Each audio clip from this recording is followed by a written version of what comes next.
మీరు ఆన్లైన్లో చాలా సాక్ష్యాలు వింటూ ఉండొచ్చు. ఈరోజు కూడా చాలా అద్భుతమైన సాక్ష్యాలు వింటారు.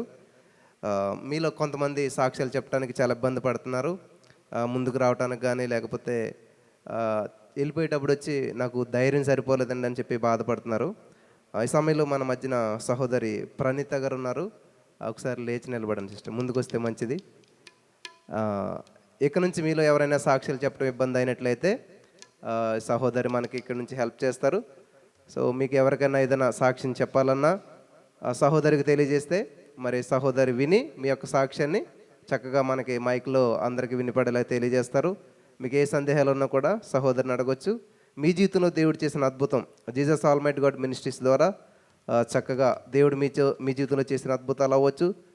ఆల్ నైట్కు రావటం ద్వారా ఏ విధంగా అద్భుతాలు పొందుకున్నారో ఒకవేళ మీకు చెప్పేటువంటి ధైర్యం లేకపోయినట్లయితే క్లుప్తంగా మరి సహోదరికి చెప్పినట్లయితే మీ పక్షంగా సహోదరి చెప్పి దేవుని నామాన్ని మహింపరుస్తారు. Hallelujah, hallelujah. Thank you sister. So మరి ఈ సమయంలో దేవుని యొక్క వాక్యపు వెలుగులో మనం ముందుకెళ్దాం. Thank you Jesus.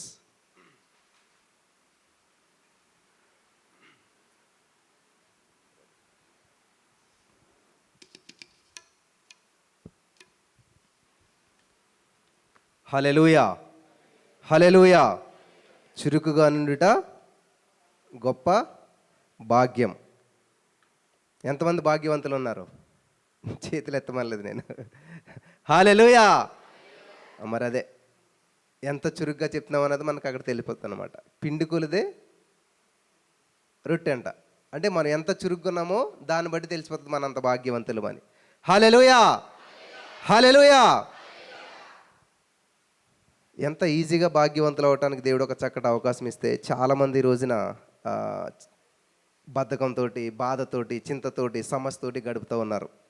దయచేసి దేవుడిచ్చిన అవకాశాన్ని మనం ఇప్పుడు కూడా సద్వినియోగం చేసుకునేటువంటి వారిగా మనం ఉందాం. ఈ సమయంలో మరి దేవుని యొక్క వాక్యం వెల్లడవుతూ ఉండగానంట వెలుగు కలుగుతుందంట. హల్లెలూయా, హల్లెలూయా, హల్లెలూయా, హల్లెలూయా. ఎట్లా ఉండాలంటే బ్రదర్ జాషువా గారు స్టేజ్ మీద నుంచి విలువైనటువంటి వజ్రాలు, వైడూర్యాలు విసురుతున్నారన్నమాట. ఎట్లా ఉంటుంది పరిస్థితి? ఎలా ఉంటుంది? అట్లాగా మీరేం చేయాలంటే ఇప్పుడు ఆశతోటి నేను పట్టుకోవాలి, దాన్ని నేను రిసీవ్ చేసుకోవాలి. ఎందుకంటే దేవుని యొక్క వాక్యం అంట జుంటె తేనె దారుల కన్నా మధురమైనటువంటిది, వెండి బంగారముల కంటే కూడా గొప్పదంట. మరి అటువంటి వాక్యం వెళ్ళడగుతూ ఉండగా ఎంతో ఆశతోటి మనం ఎదురు చూడాలి, ఖచ్చితంగా దాన్ని రిసీవ్ చేసుకోవాలి.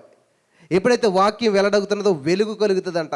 ఏ చీకటి సమస్యలతో వచ్చారో, ఏ బంధకాలతో వచ్చారో, ఏ పరిస్థితులతో వచ్చారో నాకు తెలియదు, కానీ వాక్యము వెళ్ళడగుతూ ఉండగా మీ ప్రతి పరిస్థితి మార్చబడుతూ ఉన్నది. హల్లెలూయా, హల్లెలూయా, హల్లెలూయా. ఎవరు కూడా సాధారణంగా ఇక్కడికి రాలేదు. అసాధారణమైన పరిస్థితుల్లో, ప్రతికూల పరిస్థితుల్లో చాలా సమస్యలను ఎదుర్కొని, చాలా దూరం నుంచి అనేకమైనటువంటి సమస్యలను ఎదుర్కొని మీరు ఇక్కడికి వచ్చి కూర్చున్నారు. మీ పరిస్థితి నాకు అర్థం కాకపోవచ్చు, మీరు వచ్చినటువంటి సిచ్యువేషన్ కూడా నాకు అర్థం కాకపోవచ్చు, కానీ ప్రతి దాన్ని ప్రభు చూశాడు. ఆమేన్. ఎందుకనంటే హృదయములు ఆ తల్లి గర్భంలో రూపించబడక ముందే నేను నిన్ను చూశాను అన్నటువంటి దేవుడు ఈరోజు మీరు ఎప్పుడు బయలుదేరారో, ఎక్కడ బయలుదేరారో, ఎలా బయలుదేరారో, ఎలా వచ్చారో, ఎటువంటి పరిస్థితులు మీరు కూర్చున్నారో మీ హృదయాంతరంగాలంతా పరిశీలించే దేవుడు మనకున్నాడు. హల్లెలూయా, హల్లెలూయా, హల్లెలూయా. నిన్న నేను చెప్పిన వర్తమానాన్ని నేను మళ్ళీ వింటూ ఉన్నాను. గతంలో నేను చెప్పిన ఒక వాక్యాన్ని నేను మళ్ళీ వింటుంటే ఆ వాక్యంలో ఒక మాట నన్ను చాలా హత్తుకున్నది. దాన్నే మెసేజ్గా మార్చేసుకున్నాను నేను. హల్లెలూయా, హల్లెలూయా. నేను చెప్పినటువంటి మాట నాకే కొత్తగా అనిపించింది. నేను ఎప్పుడు చెప్పానో దేవుని ఆత్మ చేత నాకు తెలియదు, కానీ ఆ మెసేజ్ అంతట్లో ఒక లైన్ నాకు బాగా నచ్చింది అనమాట. ఏంటంటే మీ గతం గందరగోళం అవ్వచ్చు, మీ భవిష్యత్తు మాత్రం బంగారంలా ఉంటుంది. హల్లెలూయా. ఈరోజు నా మెసేజ్ టైటిల్ ఏంటంటే గతం గందరగోళం, భవిష్యత్తు బంగారం. హల్లెలూయా. ఎంతమంది కావాలనుకుంటున్నారు ఇలాగా? ఆశపడే ప్రాణం దేవుడు తృప్తిపరుస్తాడు. బ్రదర్, నా గతం అంతా గందరగోళంగా ఉంది. గతం అంటే ఏంటంటే ఈ హాల్లో అడుగు పెట్టక ముందంతా మీ గతం అది కదా. గతం అంటే ఏంటంటే ఇప్పుడు సమయం ఫర్ ఎగ్జాంపుల్ 10 గంటల 8 నిమిషాలు అయింది అనుకుంటాం. 10 గంటల 7 నిమిషాల వరకు అంతా కూడా గతమే. ఇక్కడ నుంచి ఇప్పుడు ప్రజెంట్లో ఉన్నారు, కానీ మీ ఫ్యూచర్ ఎలా ఉంటుందంట? బంగారం. హల్లెలూయా, హల్లెలూయా. ఖచ్చితంగా నా బంగారు భవిష్యత్తును స్వతంత్రించుకోవడానికి నేను వచ్చిన వారు అన్న వాళ్ళంతా కూడా ఆశతో, ఆసక్తితో, సంతోషంతో దేవునికి స్తోత్రం చెప్దాం. హల్లెలూయా, హల్లెలూయా.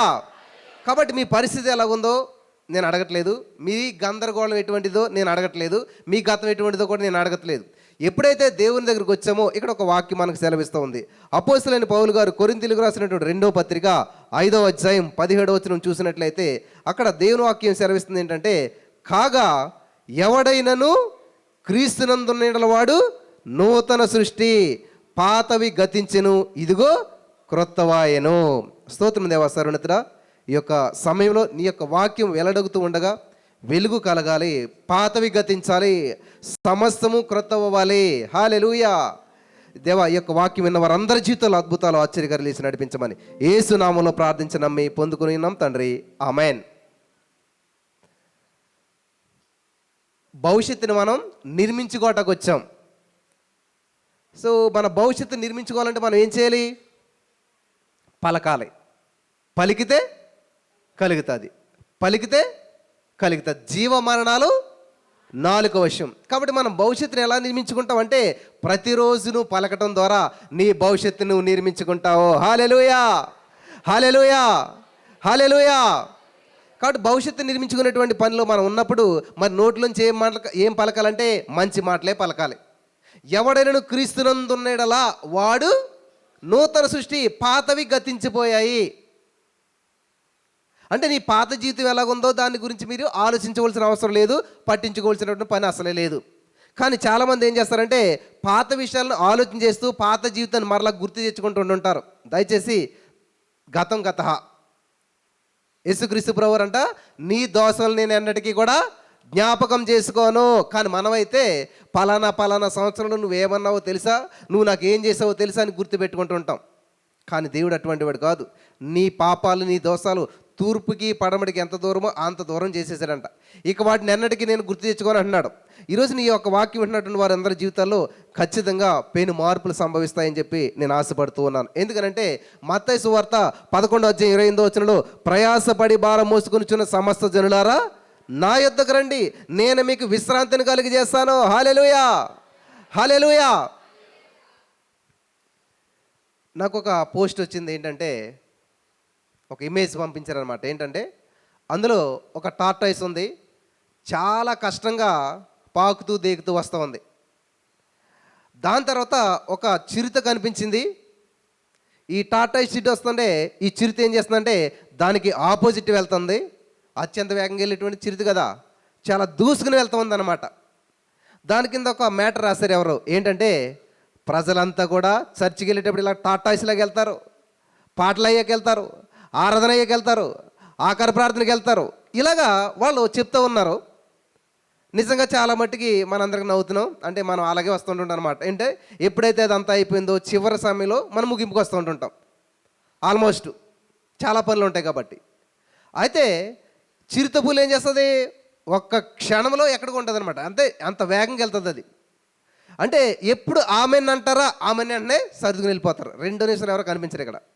సో ఒక ఆయన ఇలా పోల్చాడు అనమాట. చర్చికి వచ్చి వాళ్ళందరూ ఇలాగా చాలా మరి లేటుగా వస్తారు, బద్ధకంగా వస్తారు, ఆలస్యంగా వస్తారని చెప్పి వెళ్ళేటప్పుడు వేగంగా వెళ్తారని ఇలా చెప్పాడు. నేను దాన్ని ఇంకొక ప్రాస్పెక్టివ్, ఇంకొక యాంగిల్లో నేను చూశాను అనమాట. ఈ వచనం దానికి అప్లై చేశాను. ఎలాగా, ప్రయాసపడి భారం మోసుకునిచున్న సమస్త జనులారా అంటే టార్టాయిస్ అనమాట. చూడండి, టార్టాయిస్ ఏమైనా స్పీడ్గా పరిగెడుతుందా? పరిగెట్టలేదు. ఎందుకంటే భారంతో ఉన్నవాడు, సమస్యతో ఉన్నవాడు ఇప్పుడు కూడా ముందుకు వెళ్ళలేడు, నిర్ణయం తీసుకోలేడు, ఏ పని చేయలేడు, ఆలోచన రాదు, అంతా కూడా అయోమయంగా అనిపిస్తూ ఉంటుంది. అటువంటి వాళ్ళు అంతా ఎక్కడికి వస్తున్నారంటే ఇప్పుడు దేవుని సన్నిధికి వస్తూ ఉన్నారు. హల్లెలూయా, హల్లెలూయా. మీ సమస్యలతో, మీ బంధకాలతో, మీ భారాలతో, మరి గందరగోళంలో దేవుని సన్నిధికి వస్తూ ఉన్నారు.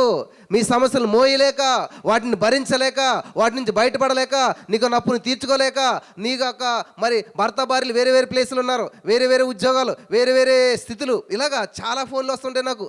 ఇటువంటి సమస్యలతో, ఆ భారంతో వాళ్ళు ఏం చేస్తారు, నడవలేక, మోయలేక, దాన్ని గెలవలేక వాటితో ముందుకు వచ్చారన్నమాట. ఎక్కడికి? దేవుని సందుకు వచ్చారు వాళ్ళంతా కూడా. వచ్చిన తర్వాత ఏమైందంటే ఇక్కడ దేవుడు వాక్యం సెలవిస్తుంది అనమాట. ప్రయాసపడి భారం మోసుకుని సమస్త జనులారా నా యొద్దకు రండి. వచ్చినట్లయితే నేను మీకు విశ్రాంతిని కలుగజేస్తాను. ఆమేన్. విశ్రాంతి కలుగజేయటం అంటే ఏంటి? ఎలా కలుగజేస్తాడు దేవుడు అంటే, ఏ సమస్యతో అయితే వచ్చావో, ఏ భారంతో అయితే వచ్చావో, ఏ పనితో అయితే వచ్చావో దానిని దేవుడు తీసుకుని, ఆ భారానంతా ఆయన తీసుకుని నీకు సాల్వ్ చేసి నీ సమస్యకు పరిష్కారం ఇస్తాడనమాట. హల్లెలూయా, హల్లెలూయా. చూడండి, మన పిల్లలు స్కూల్కి వెళ్ళేటప్పుడు ఎంత బ్యాగులు మోసుకుని వెళ్తూ ఉంటుంటారు, ఎంత కష్టపడి చదువుతారు. చివరిలో వాళ్ళకి ఎగ్జామ్ రాసిన తర్వాత ఒక రిజల్ట్ వస్తుంది అనమాట. ఎప్పుడైతే రిజల్ట్ వచ్చిందో అందులో వీళ్ళ పాస్ అయినట్టు, ఫస్ట్ క్లాస్ వచ్చినట్టు ఉన్నదో, వాళ్ళు ఎంత ఎగిరి గొంతులేస్తారు, ఎంత ఆనందంతో ఉంటారు. ఇక్కడ నాకు చర్చికి వచ్చే వాళ్ళందరూ టాటాస్కి పోల్చాడు అయిన వ్యక్తి కరెక్టే, సమస్యలతో భారాలతో వస్తారు. కానీ వెళ్ళేటప్పుడు చిరుత అంటే ఏమైంది? ప్రతి సమస్య నుంచి విడుదల పొందారు, ప్రతి బంధకాల నుంచి జయం పొందారు, ప్రతి విధమైనటువంటి కష్టాల నుంచి, నష్టాల నుంచి, అన్నిటి నుంచి కూడా వాళ్ళు ఏం చేశారంటే విడుదల పొందారు, విమోచించబడ్డారు. హల్లెలూయా. కాబట్టి మీరు ఒకవేళ టాటాయిస్ లాగా మీ మీద ఉన్న సమస్యలు మోయలేక, భరించలేక, బాధతో, బంధకాలతో వచ్చారేమో, వెళ్ళేటప్పుడు మీరు చిరుతపుల్లాగా వేగంగా, సంతోషంగా తిరిగి వెళ్తారు. హల్లెలూయా, హల్లెలూయా. మీ గతమంతా గందరగోళంతో ఈ యొక్క సన్నిధికి వచ్చారేమో, మీ బంగారు భవిష్యత్తుని మీరు నిర్మించుకుని తిరిగి వెళ్తున్నారు. ఆమెన్, ఆమెన్, హల్లెలూయా, హల్లెలూయా. కాబట్టి ఇక్కడ ఈ గతం గందరగోళం, నీ భవిష్యత్తు బంగారం అనేటువంటి దానికి ఒక చక్కటి ఉదాహరణ ఎవరంటే, మీకు అందరికీ తెలిసినటువంటి వ్యక్తి అబ్రహాం లింకన్ గారు. ఎంతమందికి తెలిసి పేరు? ఎవరైనా అబ్రహాం లింకన్ గారు అంటేనే ఒక వ్యక్తి కాదు, ఆయన ఒక శక్తిలాగా మరి విజృంభించి చాలా ఉన్నతమైన స్థితికి ఎదిగాడు అనమాట. ఎందుకంటే ఈ మాటకి ఒక నిలువెత్తు రూపం ఎవరంటే అబ్రహాం లింకన్ అనమాట. ఎందుకంటే ఉండటానికి ఇల్లు లేనటువంటి పరిస్థితిలోంచి చాలా పేదరికంలో పుట్టాడైనా, చాలా భయంకరమైన సమస్యలు పుట్టాడు. ఆయన గతాన్నంతా చూసినట్లయితే ఎంతో గందరగోళం, వర్ష మరణాలు, ఇంట్లోనూ ఒకరి తర్వాత ఒకరు చనిపోతూ ఉన్నారు. 9 సంవత్సరాల వయసులోనే తల్లిని కోల్పోయాడు. తర్వాత కొంతకాలానికి తన సహోదరిని కోల్పోయాడు. తల్లి వెళ్ళిపోయింది, సహోదరి వెళ్ళిపోయింది. ఇప్పుడు పరిస్థితి ఎలాగుంటుంది?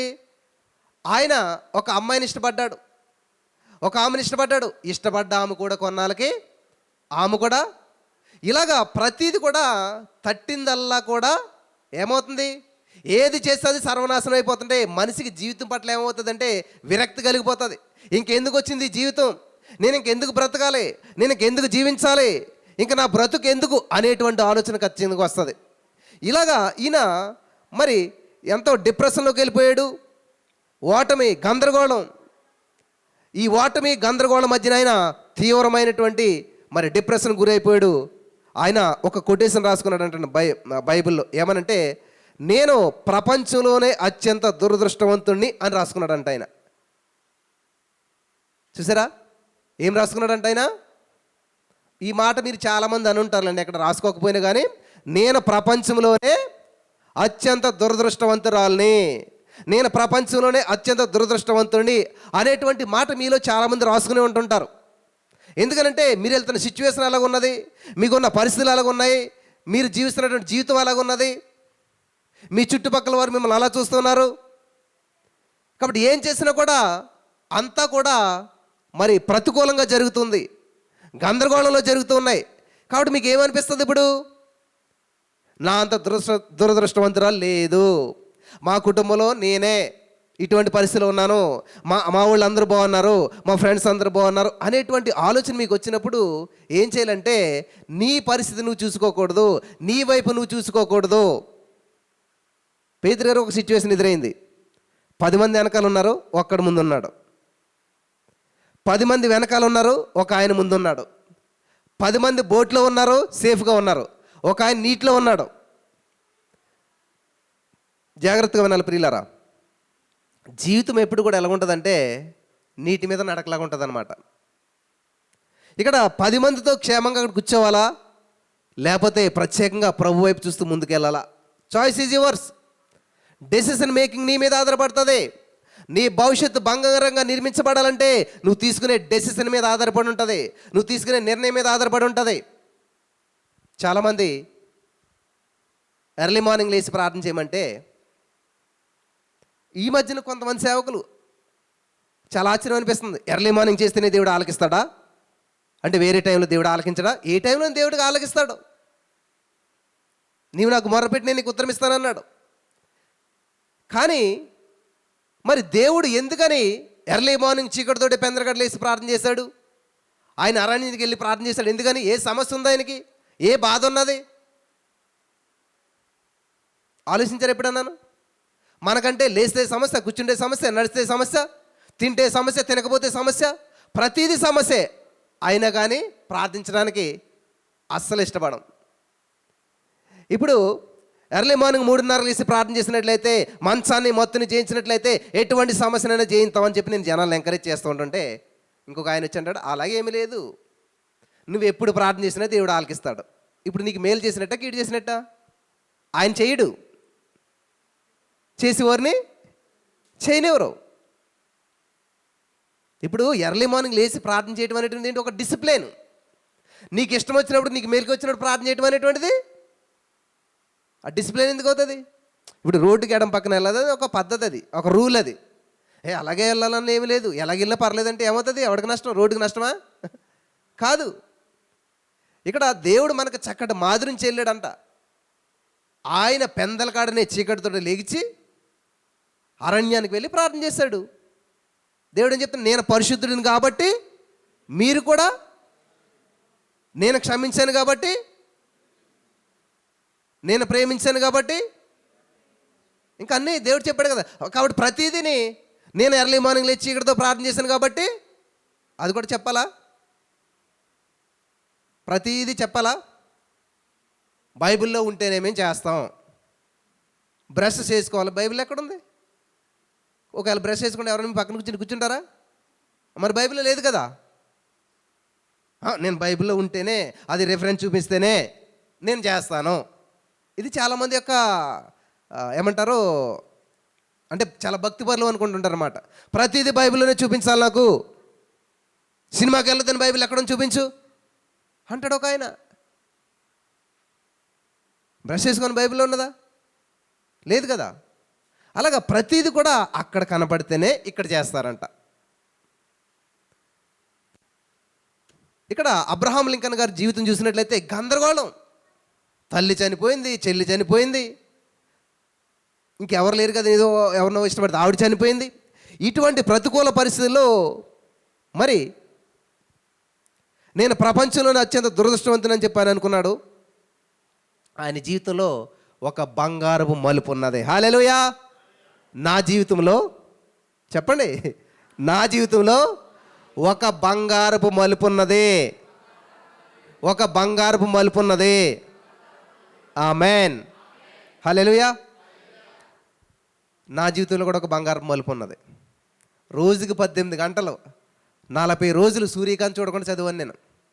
ఊరంతా కోడై కూసిందనమాట, వీడికి జాబు రాకపోతే ఎవడికి వస్తుందని. మనుషుల దయ సంపాదించుకొని కోరువాడు దేవుని దయ సంపాదించుకోలేడంట. మనుషుల దయ మనకి ఎంత ఉన్నదంటే కొల్లలుగా ఉన్నదనమాట. ఎక్కడికి వెళ్ళినా మంచి పేరు, అందరూ మంచిగా చెప్పుకుంటున్నారు. మనుషుల దయ సంపాదించుకున్నాను, కానీ దేవుని దయ లేదు. అయితే ఊరంతా కోడే కూర్చుంది, నాకు తప్ప జాబ్ ఎవరికి రాదని. దేవుడు ఏం చేశాడు? రివర్స్ చేశాడనమాట. నాకు తప్ప అందరికి జాబ్ వచ్చింది. అదే నాకు బంగారపు మలుపు అయిందనమాట. ఎందుకంటే జాబ్ వచ్చింది అనుకోండి, చక్కగా ఏదో స్కూల్లో చెప్పుకుందును, మీరెవరో నేనెవరో, ఈ స్టేజ్లు, ప్రసంగాలు, దేవుని వాకి ఇది ఉండదు నాకు. ఇంకా నా యొక్క ఆలోచన, నా యొక్క పరిస్థితి అంతా వేరే లెవెల్లో ఉండేటువంటిది. కానీ ఎప్పుడైతే అన్ని గంటలు అంత కష్టపడి చదవను, వృధా అయిందా? లేదు. దేవుడికి ఒక ప్రణాళిక ఉంటుంది, ప్రతిదానికి కూడా ఒక ప్రిపరేషన్ ఉంటుంది. యేసపు గోతిలో పడ్డాడు, జైల్లో పడ్డాడు, ఏమైపోయింది? ఇదంతాను ట్రైనింగ్ అనమాట. ప్రతి ఉద్యోగం ఇచ్చే ముందు ఒక ట్రైనింగ్ ఉంటుంది. ఎందుకు బ్రదర్ సడన్గా మా జీవితం ఇలాగ వెళ్ళిపోయింది అసలేని, ఎందుకో మాకు ఈ పరిస్థితులు ఇలాగ వెళ్ళిపోయినాయి అనుకుంటుంటారు. ఇక్కడ నేను ఏమి నేర్చుకోవాలి? హల్లెలూయా, హల్లెలూయా. ఈ పరిస్థితి గుండా వెళ్తున్నప్పుడు ఇక్కడ నేను ఏమి నేర్చుకోవాలి? అసలు బైబిల్ ఎందుకు రాయబడింది తెలుసా? 1 కొరింథీ 10:11 మీరు చదివినట్లయితే ఇవన్నీ కూడా వారికి దృష్టాంతాలుగా సంభవించి యుగాంతమందున మనకు బుద్ధి కలగటానికే. హల్లెలూయా, హల్లెలూయా. ఏం కలగటంటే బుద్ధి కలగటానికి. మరి ఏం బుద్ధి తెచ్చుకుంటున్నావు? ఇప్పుడు నీ ముందు బైక్ కూడా వెళ్ళాడు, అక్కడ ఒక మ్యాన్ హోల్ ఓపెన్ అయింది, అందులో పడిపోయాడు. బుద్ధి ఉన్నవాడైతే ఏం చేస్తాడు? వీడు కూడా స్పీడ్కి వెళ్ళి అందులో పడతాడా? ఏం చేస్తాడు? అమ్మో ఆడు పడ్డాడు కాబట్టి నేను తప్పించుకోవాలని చెప్పి ఖచ్చితంగా తప్పించుకుంటాడు. కానీ కొన్ని వేల సంవత్సరాలు బట్టి కూడా మనకంటే ముందెళ్ళినటువంటి వారు ఏమి తప్పు చేసి తప్పిపోయారో, దేవునికి దూరం అయిపోయారు, అదే మనం చేస్తూ ఉన్నాం. కాబట్టి ఇక్కడ అబ్రహాం లింకన్ గారి యొక్క జీవితంలో ఇంత గందరగోళంలో ఉన్నా సరే ఆయన తన ఆత్మవిశ్వాసాన్ని వదులుకోలేదు. హల్లెలూయా, హల్లెలూయా. విశ్వాసం గల వారికి కొద్దివేమీ ఉండదంట. పేతురు చూసినట్లయితే వెనకాల 10 మంది తనతోటి శిష్యులు ఉన్నారు, సహవాసం చేసేటువంటి వారు ఉన్నారు. ఒక్కడే యేసయ్య ఒక్కడే ఉన్నాడు, నీటి మీద నిలబడ్డాడు. అదైనా దేవుడు దెయ్యం అనేటువంటి అనుమానాలు ఉన్నారు. ఇప్పుడు ఎవరిని చూసి ముందుకెళ్ళాలైనా? కానీ పేతురు తీసుకున్న నిర్ణయం బంగారుకి భవిష్యత్తుకి బాట వేసింది అనమాట. హల్లెలూయా, హల్లెలూయా. ఈరోజు నువ్వు తీసుకునే నిర్ణయం నీకు చాలా సమస్యలతో కూడింది అవ్వచ్చు. మరియ దగ్గరికి గాబ్రియల్ వచ్చి నువ్వు గర్భవతి అవుతావు అంటే, మా అమ్మని అడిగి చెప్తాను, మా నాన్న అడిగి చెప్తాను, ప్రార్థన చేసి చెప్తాను, ఇట్లాంటివి ఏమన్నా అన్నది ఆవిడ? కొంచెం చిన్నమ్మ కాబట్టి అమ్మో ఏమనుకుంటారు అనేటువంటి లోపల భయం వచ్చినప్పటికీ వెంటనే ఆమె భవిష్యత్తుని బంగారపు బాట వేసుకున్నది. హల్లెలూయా, హల్లెలూయా. నీ మాట చెప్పిన జరుగును గాక. ఆమేన్. ఎంతమంది అలగలుగుతున్నారు ఈ రోజున? దేవుని యొక్క వాక్యానికి ఎంతమంది లోపడగలుగుతున్నారు? దేవుని యొక్క వాక్కు నీకు వస్తున్నప్పుడు ఎంతమంది స్వీకరించగలుగుతున్నారు? ఎంత రిస్క్ అయినా, ఎంత సమస్య అయినా దేవుని కొరకు నేను రోషంగా నిలబడతాను అనేటువంటి వారు మీలో ఎంతమంది ఉన్నారు? లేదు. ఒక కాలనటికి రావాలి, నీకున్న సమస్య తీరిపోవాలి, ఇంకా అంతే, అక్కడితో ఫుల్ స్టాప్. అద్భుతాలు ఆహారంగా భుజించేవారు అత్యధిక కాలం జీవించలేరు. నేను చెప్పిన మాట మీకు అర్థమైందా? అంటే ప్రతిరోజు అద్భుతం జరగాలి. ఇశ్రాయేలు ప్రజలంట అరణ్యంలో వెళ్తుంటే ఒక్క రోజుకి 1613 అద్భుతాలు జరిగితే కానీ వాళ్ళకి రోజు గడిచేది కాదంట. వాళ్ళకి కావాల్సిన తిండి, ఆహారం, నీళ్ళు ఇవన్నీ లభించాలంటే రోజుకి 1613 అద్భుతాలు జరగాలంట. అలాగే ఈరోజున మనిషి జీవితంలో ప్రతిరోజు అద్భుతం జరగాలి. అసలు నాతో భలే వాదింటారు చాలామంది.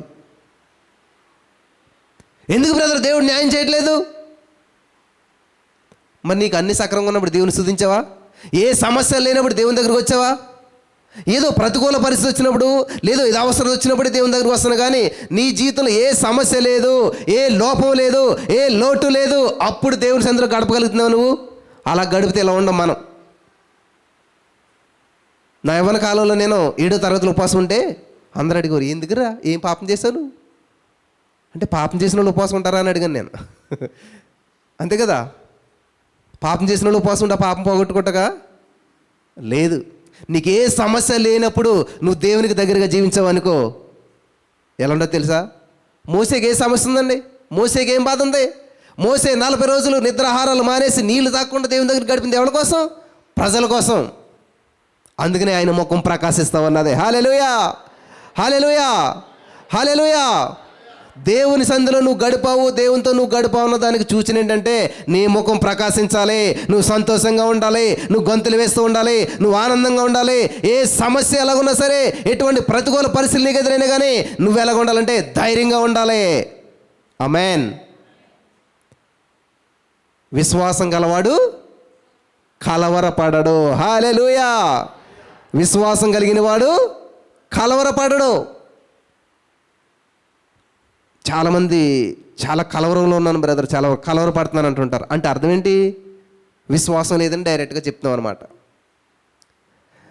ఈ యొక్క అబ్రహాం గారు, లింకన్ గారి యొక్క జీవితం పాఠాల్లో కూడా ఉంటుంది మనకి.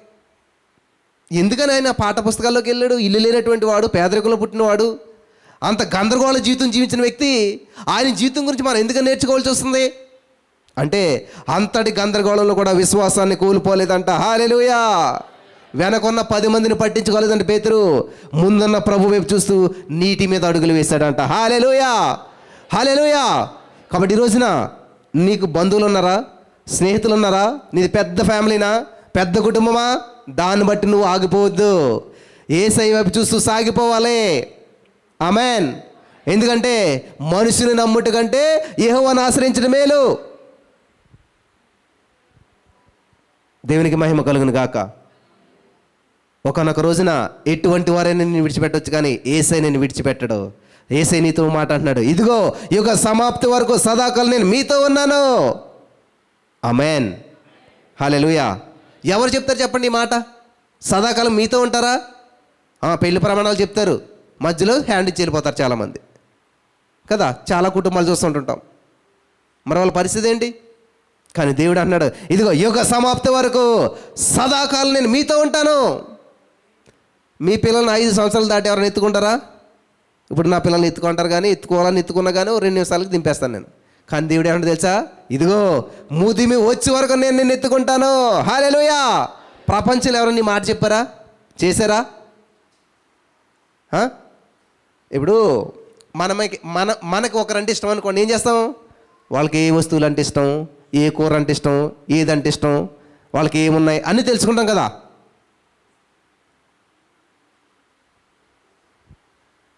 నిజంగా చెప్పాలంటే ఇప్పుడు మా ఆవిడకి ఎన్ని చీరలు ఉన్నాయో నాకు తెలీదు, ఎందుకంటే చాలా ఉంటాయి కదా. మీ భర్తలు ఎవరైనా చెప్పలేరు కదా మీకు ఎన్ని వస్తువులు ఉన్నాయి ఏంటి అనేటువంటిది, ఎంత బంగారం ఉందో కూడా చెప్పలేరు.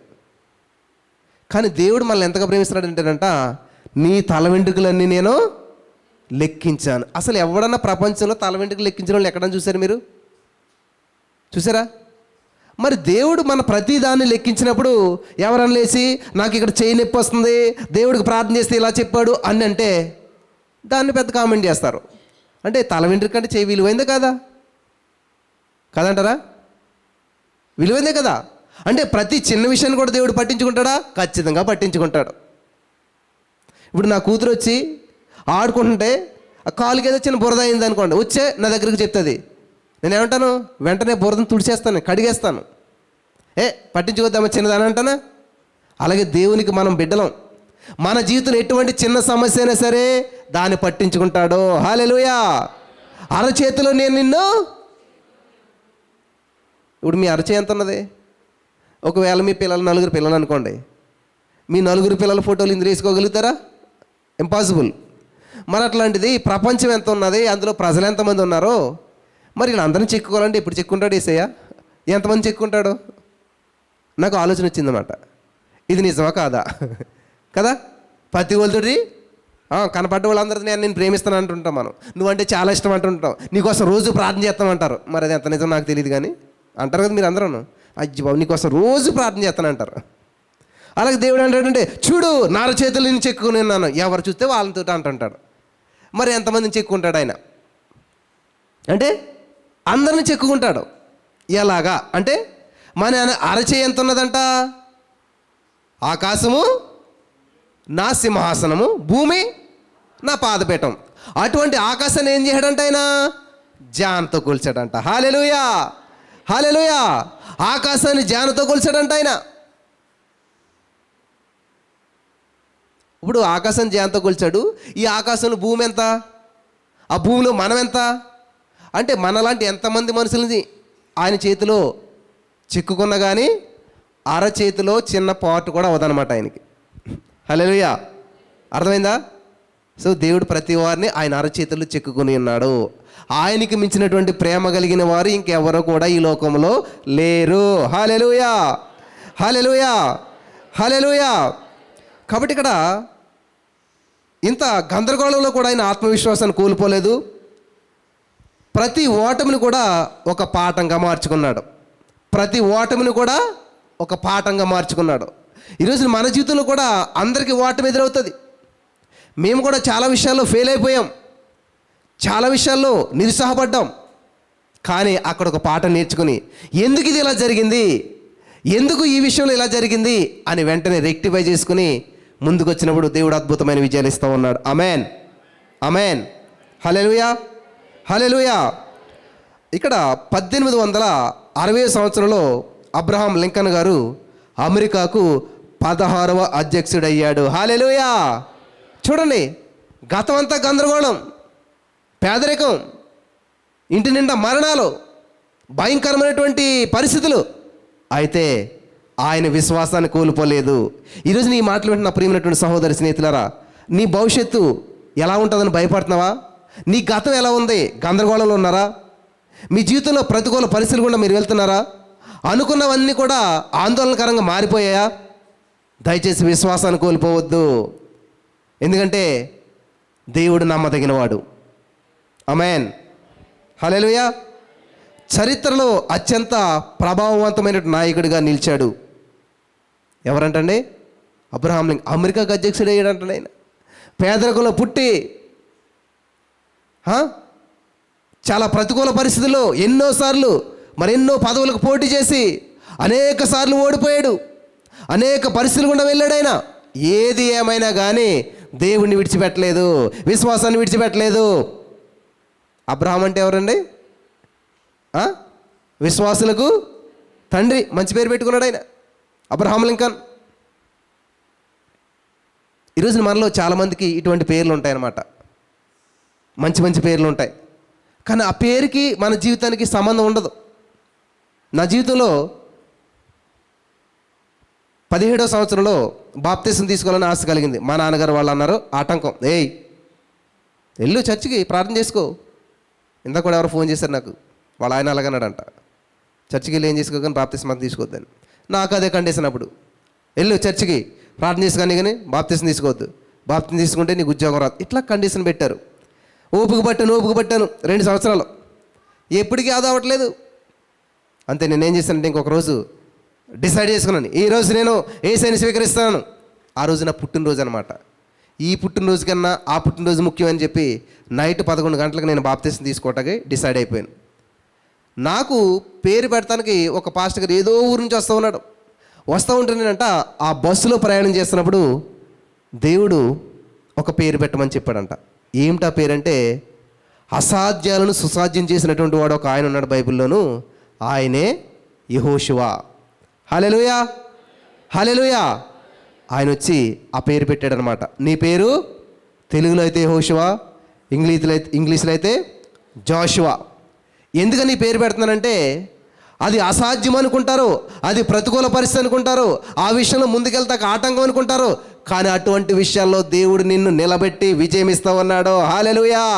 అసాధ్యం అనుకున్నదాన్ని నువ్వు సాధించగలుగుతావు. ఈయన ఏదో చెప్తున్నాడు. మనం ఎంత భయం అసలేని, కుక్క అక్కడ మొరిగితేనే పరుగు అనమాట ఇంట్లోకి. ఇటువంటి వ్యక్తినైనట్టు నన్ను అసాధ్యమైనటువంటి నేను సుసాధ్యం చేస్తారంట. హౌ ఇస్ ఇట్ పాసిబుల్ అంటే ఆయన అన్నాడు, all things are possible with God. Hallelujah. దేవునికి సమస్తము సాధ్యమే. దేవుని నమ్ముకున్న వారికి, దేవుని మీద ఆధారపడిన వారికి, దేవునితో నడుస్తున్న వారికి, దేవుని ముందు పెట్టుకున్న వారికి అసాధ్యమైనటువంటిది అంటూ ఏది ఉండదు. హల్లెలూయా. ప్రపంచంలో ఇద్దరికి సమస్తము సాధ్యమేనంట. నెంబర్ 1 దేవుడు, నెంబర్ 2 ఆ దేవుని నమ్మినటువంటి వారందరికీ కూడా సమస్తము సాధ్యమే. ఆమేన్. కాబట్టి ఈ యొక్క అబ్రహాం లింకన్ గారి జీవితంలో చూసినట్లయితే అన్ని అప్పచేయాలి, ఆందోళన, ఆవేదన, డిప్రెషను, చనిపోవాలని ఆత్మహత్య ప్రయత్నాలు ఎన్ని చేసి, ఎన్నో మరి రాజకీయ పదవుల కోసం పోటీలు చేసి ఓడిపోయి విశ్వాసాన్ని కోల్పోలేదంట. ఆయన ఆత్మవిశ్వాసాన్ని కోల్పోలేదంట. ఎన్ని జరిగినా సరే. ఆత్మహత్య ఎప్పుడు చేసుకుంటాం మనం? ఆత్మవిశ్వాసాన్ని కోల్పోయినప్పుడు, ఇంకా నా వల్ల ఏమీ కాదు, నేనేమీ సాధించలేను అన్నప్పుడు. దయచేసి చావు అనేటువంటిది పిరికివారు తీసుకునేటువంటి నిర్ణయం. లేదు బ్రదర్, చనిపోవాలంటే ఎంత ధైర్యం కావాలో తెలుసా? ఎలా ఎదురొస్తున్నటువంటి ఆ ట్రైన్, వేగంగా వస్తున్న ట్రైన్కి వెళ్ళాలంటే ఎంత ధైర్యం కావాలో తెలుసా అని చాలామంది అంటుంటారు. లేదు, అది ధైర్యం కాదు. ధైర్యం ఏంటంటే క్షణంలో అయిపోయి పని చేయడం ధైర్యం కాదు. లాంగ్, ఎక్కువ కాలం ఉండేటువంటి పని చేయాలన్నమాట. దానికి ధైర్యం కావాలి. ఒక్క క్షణంలో అయిపోతే కళ్ళు మూసుకుంటే అయిపోతుంది, అది కాదు. ఇప్పుడు వేగంగా వస్తున్న ట్రైన్ ముందు కళ్ళు మూసి నిలబడ్డా అంత అయిపోయింది, ఇంకా దానికి ధైర్యం ఏంటి? కానీ ఇక్కడ నువ్వు బ్రతకాలంటే ధైర్యం కావాలి, జీవించాలంటే ధైర్యం కావాలి, ఎదిరించాలంటే ధైర్యం కావాలి, ముందుకెళ్ళాలంటే ధైర్యం కావాలి. హల్లెలూయా. అందుకనే యేసుప్రభువు ఒక మాట చెప్తున్నాడు యోహాను సువార్త 16:33లో, ఈ లోకంలో మీకు శ్రమ వస్తుంది, మీ బంధువుల్లో మీకు శ్రమలు వస్తాయి, మీ కుటుంబాల్లో మీకు శ్రమలు వస్తాయి, మీ జీవితంలో మీకు శ్రమలు వస్తాయి, మీ జాబులో మీకు శ్రమలు వస్తాయి, మీరు ఎక్కడున్నా సరే ఈ లోకంలో ఉన్నంతకాలం మీకు శ్రమలు వస్తాయి. ఎందుకంటే ఈ లోక అధికారిగాడు సైతాన్ గాడు.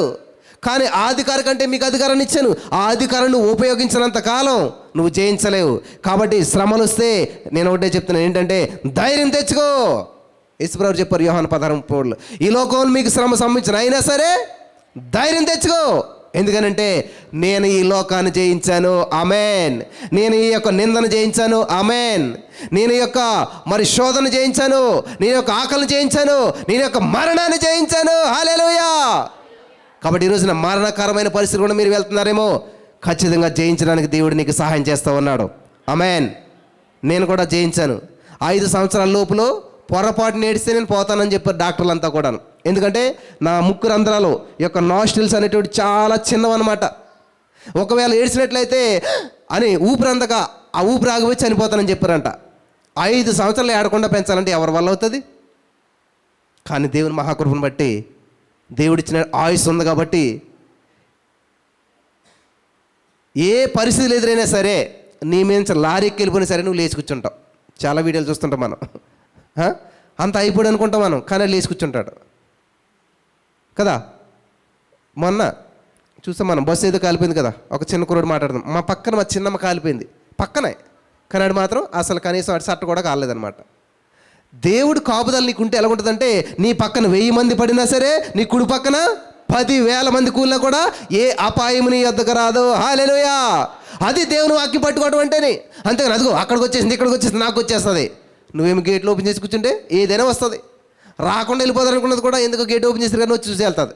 ఏ సమస్య అయినా సరే నీకు సమస్య రావడానికి కారణం దేవుడు కాదు, సమస్య రావడానికి కారణం దెయ్యం కాదు. ఎవరు చెప్పనా? నువ్వే. నిజం, మీరే. ఎందుకనంటే ఆ సమస్య కోసం భయపడతానమాట. యోబు గారు అంట, బైబిల్ గ్రంథం ఉంటుంది అనమాట, భయపడటం వల్ల ఊరి వస్తుంది. యోబు గారు అంటాడనమాట 3:25లో, నేను దేనికి భయపడ్డానో అదే నా మీదకి వచ్చింది. కానీ మనం ఏమంటాం? దేవుడు శోధించాడు. ఎవరిని శోధించాడు? దేవుడు ఎవరిని కూడా శోధించడు అని యాకోబు పత్రికలో ఉన్నది. హల్లెలూయా, హల్లెలూయా. దేవునికి స్తోత్రం కలుగును గాక. అప్పుడే 40 నిమిషాలు అయిపోయిందా మెసేజ్ స్టార్ట్ చేసి? దేవునికి మహిమ కలుగును గాక. ఇంకా ఇంట్రడక్షన్లో ఉన్నాం మనం. ఇక్కడ అబ్రహాం లింకన్ గారు మనకి లాంటి మనిషి, మనకంటే కొంచెం ముందు జీవించాడు. ఇక్కడ చూడండి, 1860 సంవత్సరం అంటే కొన్ని వందల సంవత్సరాల ముందు మనకంటే ముందు జీవించాడు. మనకు లాంటి పరిస్థితులు ఎదుర్కొన్నాడు. దేవుడు కూడా అంట మనతో సహానుభవం కలిగిన వాడంట. మరి ఎన్ని పరిస్థితులు గుండా వెళ్తున్నా సరే యేసయ్య ఎప్పుడన్నా డిప్రెషన్లోకి వెళ్ళాడా? ఏమా, పక్కన ఉన్న శిష్యుడు అప్పగించేశాడు. తమ్ముడు అర్థం చేసుకోలేదు యాకోబు. యేసు ప్రభువు సిలువ వేయబడి మరణాన్ని గెలిచి పునరుత్థానుడై కనపడేంత వరకు కూడా యాకోబు నమ్మలేదు. ఇంట్లో వారు యేసుని పట్టించుకోలేదు. ఎక్కడైనా డిసప్పాయింట్ అయ్యాడా? ఇదే చాలామందిలో వచ్చేటువంటిది. ముఖ్యంగా మీ ఆడవాళ్ళు వచ్చేటువంటి సమస్య ఏంటంటే డిప్రెషన్ అయిపోతారనమాట, కృంగిపోతారనమాట, చాలా బాధపడిపోతుంటుంటారు. దయచేసి గమనించాలి ప్రియులారా, సమస్యకి నువ్వు సమస్యగా తయారవ్వాలి. ముళ్ళును తెలుసు, ముళ్ళుతోనే తీయాలంట. మరి సమస్యను ఏం చేయాలి? సమస్యతో తీయించాలి. ఏంటో సమస్య? నువ్వే. ఆ సమస్యకి నువ్వే సమస్యగా మారాలన్నమాట. హల్లెలూయా, హల్లెలూయా. చెప్పండి, నేను సమస్యని. ఎవరికి? సమస్యకే నేను సమస్యని. హల్లెలూయా. అది చిన్న సమస్య అనుకో, నేను పెద్ద సమస్యని. చిన్నదేమొద్దులకు పెద్దదేం చూసి ఏమవుతుందంట? పారిపోతుంది. అలాగ చిన్న సమస్య నీకు వచ్చే ప్రతి సమస్య. అందుకని బైబిల్ ఏమంటే తెలుసా? ఈ లోకంలో ఉన్నవాడు కంటే నాలో ఉన్నవాడు గొప్పవాడు. హల్లెలూయా, హల్లెలూయా. దావీదు ఎందుకని అలాగన్నాడు? నిన్ను లేపేస్తాను, నిన్ను పీసులు చేసేస్తాను, నిన్ను గ్రద్దలు వేసేస్తాను. ఏముంది ఆయనలోను? ఎందుకంత ధైర్యంగా మాట్లాడుతున్నాడు అంటే, హలో, నువ్వు నన్ను చూస్తున్నావు, నువ్వు నీ కళ్ళు సరిగ్గా పనిచేయట్లేదు. నాలో ఉన్నవాడు ఈ లోకంలో ఉన్నవాడు కంటే గొప్పవాడు. అక్కడ చూడు, నువ్వు దమ్ముంటేనే. ఆయన బట్టి నేను మాట్లాడుతున్నాను. యుద్ధం ఆయనదే, మాటలు నాయే. హల్లెలూయా. ఎందుకని ఇలాగ ఆలోచించట్లేదు చాలామంది? నాకు అర్థం కావట్లేదు అనమాట. బ్రదర్, చాలా పేదరికంలో ఉన్నాం బ్రదర్. చాలా క్లిష్ట పరిస్థితిలో ఉన్నాం బ్రదర్. చాలా క్రిటికల్ పొజిషన్ గుండా వెళ్తున్నాం. ఎందుకు వివరిస్తారో నాకు తెలియదు. ఆ పరిస్థితిని చాలా క్లియర్గా వివరిస్తారనమాట. మరి దేవుని గురించి చెప్పండి. ఆశ్చర్యకరుడు, ఆలోచనకర్త, మహాకాశంలో పట్టజాలన్నటువంటి దేవుడు, మహోన్నతుడు, మహాగణుడు. ఒక్కరు కూడా మాట్లాడరు ఇలాగా, దేవుని మహిమను వివరించరు. ఎందుకంటే మొదటి సమయంలో 2:30 ఏమున్నదంటే, నన్ను ఘనపరచువారు నేను సింపుల్. మీరు గొప్పోళ్ళు అవ్వాలంటే సింపుల్, ఒక్కటే మాట, దేవుని కనపరుస్తూ కూర్చోండి, ఏం చేయవసరం లేదు మీరు ఇంట్లోనూ, మీరు గొప్పోళ్ళు అయిపోతారు. ఆమేన్. ఎందుకంటే దేవుని వాక్యము నమ్మదగినది, పూర్ణ అంగీకారమైనటువంటిది. పూర్తిగా నువ్వు అంగీకరించవచ్చు. భూమి ఆకాశం గతించిపోనేమో కానీ దేవుని మాటలు నిరర్థకము కానేరవు, అర్థం లేకుండా పోవు. హల్లెలూయా, హల్లెలూయా. చాలా సంతోషం. మన నిజంగా ఆన్లైన్ ఎన్ని వందల మంది ఉన్నారు, వాళ్ళందరూ వచ్చారంటే ఇలాంటి ఎన్ని హాల్ తీసుకోవాలి అసలేని. ఖచ్చితంగా పరిశుద్ధాత్మ దేవుడు ఒకనొక రోజున వీళ్ళందరినీ ఇక్కడ తీసుకొచ్చి కూర్చోబెట్టిన గాక. ఆమేన్, ఆమేన్, హల్లెలూయా. కాబట్టి ఈ రోజున మీరు ఆన్లైన్లో ఉన్నారో, ఇంట్లో ఉన్నారో, ఫ్లైట్లో ఉన్నారో, బస్సులో ఉన్నారో నాకు తెలియదు, కానీ ఈ మెసేజ్ లేని వాళ్ళు అందరూ ఈ కేటగిరీలోనే ఉన్నారు. చాలామంది ఫ్లైట్లో ఉన్నారు, బస్సులో ఉన్నారు, అనేక రకాలుగా ఉన్నారు. ఎక్కడున్నా కానీ దేవుడు నీతో మాట్లాడుతున్నాడు. ఎందుకంటే యెహోవా సర్వాంతర్యామి, ఆయన సర్వం వ్యాపించినాడు. ఇందుగలడ అందులేడని సందేహం ఎందుకు అన్నట్టు ఎక్కడైనా ఉన్నాడు దేవుడు. అబ్రహాం లింకన్ గారి జీవితం అద్భుతంగా మార్చబడతా కారణం ఏంటంటే అన్ని కోల్పోయినా కానీ ఏంటంట, ఆత్మవిశ్వాసాన్ని కోల్పోలేదు. నేను ఒకసారి చిన్న షార్ట్ మాట్లాడి పెట్టాను. ఏంటంటే యోబు గారి జీవితంలో చాలా ప్రతికూల పరిస్థితులు ఎదురవ్వాయి. చాలా బంధకాలకుండా వెళ్ళాడు ఆయన. సో యోబు గారి జీవితం ఎలాగుందంటే చక్కటి సింహాసనం. ఆ ఊరిలో గొప్పోడు కాదు, ఆ ఊరిలో యోబే గొప్పోడు, యోబుకి మించినోడు ఎవరు లేరు. వృద్ధులందరికీ పెన్షన్ ఏర్పాటు చేశాడు, దానాలు ధర్మాలు అన్నీ చేస్తూ ఉన్నాడు. చాలా ఉన్నతమైన స్థితి, మంచి సింహాసనం. సడన్గా ఒక విపత్తు ఎదురైంది. మరి సమస్తం కోల్పోయాడు, బంధువులు కోల్పోయాడు, స్నేహితులు కోల్పోయాడు, ధనము ఆరోగ్యం అన్నీ కోల్పోయి పెంట మీదకి వెళ్ళిపోయాడు. ఇక్కడే ఉంది అసలు అనే విషయం. యోబు గారు అన్ని కోల్పోయి పెంట మీదకి వెళ్ళిపోయాడు, కానీ యోబు గారు పెంట మీదకి వెళ్ళాడు, కానీ ఒకటి మాత్రం సింహాసనం మీద ఉంచేశాడు. ఏంటది? విశ్వాసం. హల్లెలూయా, హల్లెలూయా. ఇదే మాట చెప్పాను నేను. యోబు సమస్తము కోల్పోయి యోబు పెంట మీదకి వెళ్ళాడు, కానీ యోబు విశ్వాసాన్ని మాత్రం సింహాసనం మీద ఉంచాడు. సింహాసనం మీద నుంచి దింపలేదు ఎట్టి పరిస్థితులు కూడా. ఆమేన్. ఎప్పుడైతే యోబు యొక్క విశ్వాసాన్ని సింహాసనం మీద ఉంచాడో ఆటోమేటిక్గా ఫెయిత్ అట్రాక్ట్స్, విశ్వాసం ఏం చేస్తుంది? ఆకర్షిస్తుంది. పెంట మీద ఉన్నటువంటి యోబుని మళ్ళీ విశ్వాసం ఏం చేసిందంట? సింహాసనం మీద కూర్చోబెట్టిందంట. హల్లెలూయా, హల్లెలూయా. కాబట్టి ఈ రోజున మీ జీవితం ఎంత గందరగోళమైనా సరే, ఎటువంటి ప్రతికూల పరిస్థితులకు మీరు వెళ్ళినా సరే, దయచేసి విశ్వాసాన్ని కోల్పోవద్దు.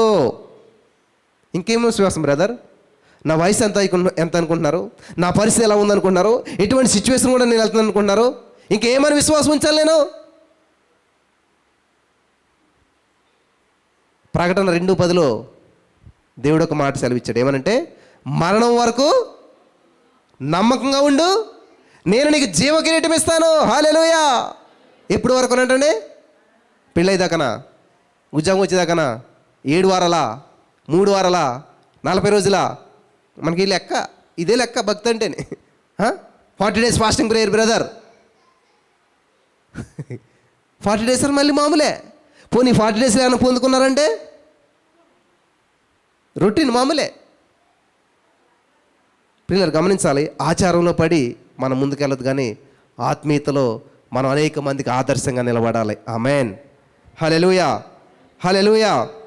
కాబట్టి గందరగోళంలో కూరుకుపోయినటువంటి ఒక సామాన్యుడు నేడు ప్రపంచం గర్వించే మహోన్నత వ్యక్తిగా మారిపోయాడు. చూసారా? ఒక సామాన్యుడు, గతమంతా గందరగోళం, కానీ భవిష్యత్తు బంగారంగా మార్చుకోవడానికి కారణం ఏంటి తెలుసా? ఆత్మవిశ్వాసాన్ని కోల్పోలేదు. పలుకుతూ ఉన్నాడు, I'm rich, I'm blessed, I'm more than conqueror. నేను అత్యధిక విజయం పొందిన వ్యక్తిని. నీ అపజయంలో కూడా నువ్వు విజయాన్ని ప్రకటించాలి. హల్లెలూయా, హల్లెలూయా. ఇప్పుడు ఓడిపోయేమో, ఇది నా జర్నీ, ఇది ముగింపు కాదు, ఇది నా గోల్ కాదు, ఇది నా గమ్యం కాదు అని మీరు చెప్పాలి. నేను గోడలతో మాట్లాడేవాడిని తెలుసా? కొన్ని సంవత్సరాలు వెనక్కి వెళ్తే నా మెసేజ్లన్నీ గోడలకు చెప్పాను నేను. ఆ గోడలకు చెప్పిన మెసేజ్లు ఇప్పుడు యూట్యూబ్లో ఎంతమంది చూసారని చూస్తే 70,000 80,000 మంది చూశారు. నేను మాత్రం గోడలకే చెప్పాను. కానీ దేవుడు ఏం చేసి తెలుసా? అవి ఆ గోడల్లో కనుమరుగైపోయినటువంటి వర్తమానాల్ని వేల మందికి ఆశీర్వాదకరంగా మార్చేశాడు. హల్లెలూయా, హల్లెలూయా, హల్లెలూయా. ముత్యాలు ఎక్కడ తయారవుతాయో తెలుసా?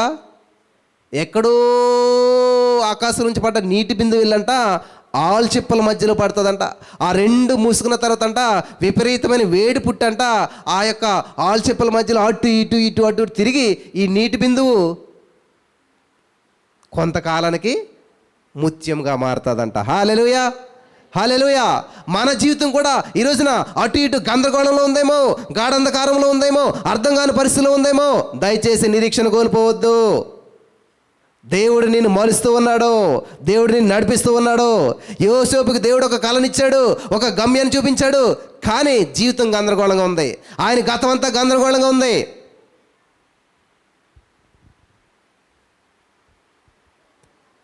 ఈ రోజున మన జీవితంలో మనకంటే ముందు గొప్ప గొప్ప వారు చాలామంది ఉన్నారు.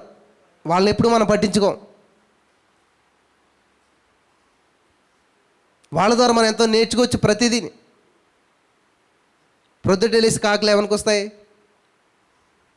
కాకేమంటుంది? ఖావ్ ఖావ్ అంటది. అంటే అర్థం ఏంటంటే ఈ లోకంలో ఏవి శాశ్వతం కావు. బంధువులు శాశ్వతం కాదు, స్నేహితులు శాశ్వతం కాదు, బంధాలు శాశ్వతం కాదు, ఏది శాశ్వతం కాదు. మరి ఏది శాశ్వతం అంట? యేసయ్యే శాశ్వతం. నిన్న నేడు ఏకరీతిగా ఉన్నాడు ఆయన. హల్లెలూయా. ఎర్లీ మార్నింగ్ లేసి కోడి ఏం చేస్తుంది? కుక్రూరుకు అనుకొస్తుంది. అంటే అర్థం ఏంటి? దేవుడొక్కడే, దేవుడొక్కడే, దేవుడొక్కడే. ఆమేన్. ప్రతిది కూడా, ప్రతి సృష్టి వ్యవస్థ అంట దేవుని స్తుతిస్తూ ఉన్నది. ఈ సృష్టి అంతా ఏలుబడి చేయమన్న మనిషి మాత్రమే దేవుని స్తుతించలేకపోతున్నాడు. ఏదో చిన్న సమస్య వస్తే దాని చుట్టూ తిరుగుతూ ఉంటుంటాడు.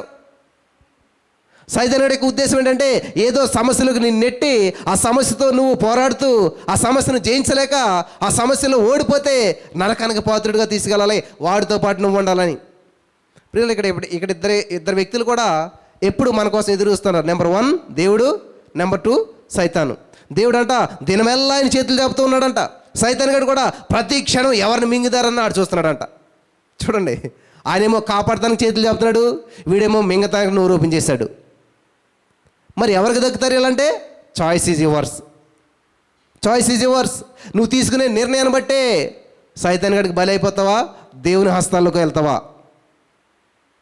ప్రతి క్షణం ఎదురు చూస్తారంటే ఇద్దరు కూడాను, ఎక్కడ అవకాశం దొరుకుతుందా అని చెప్పేసేసి.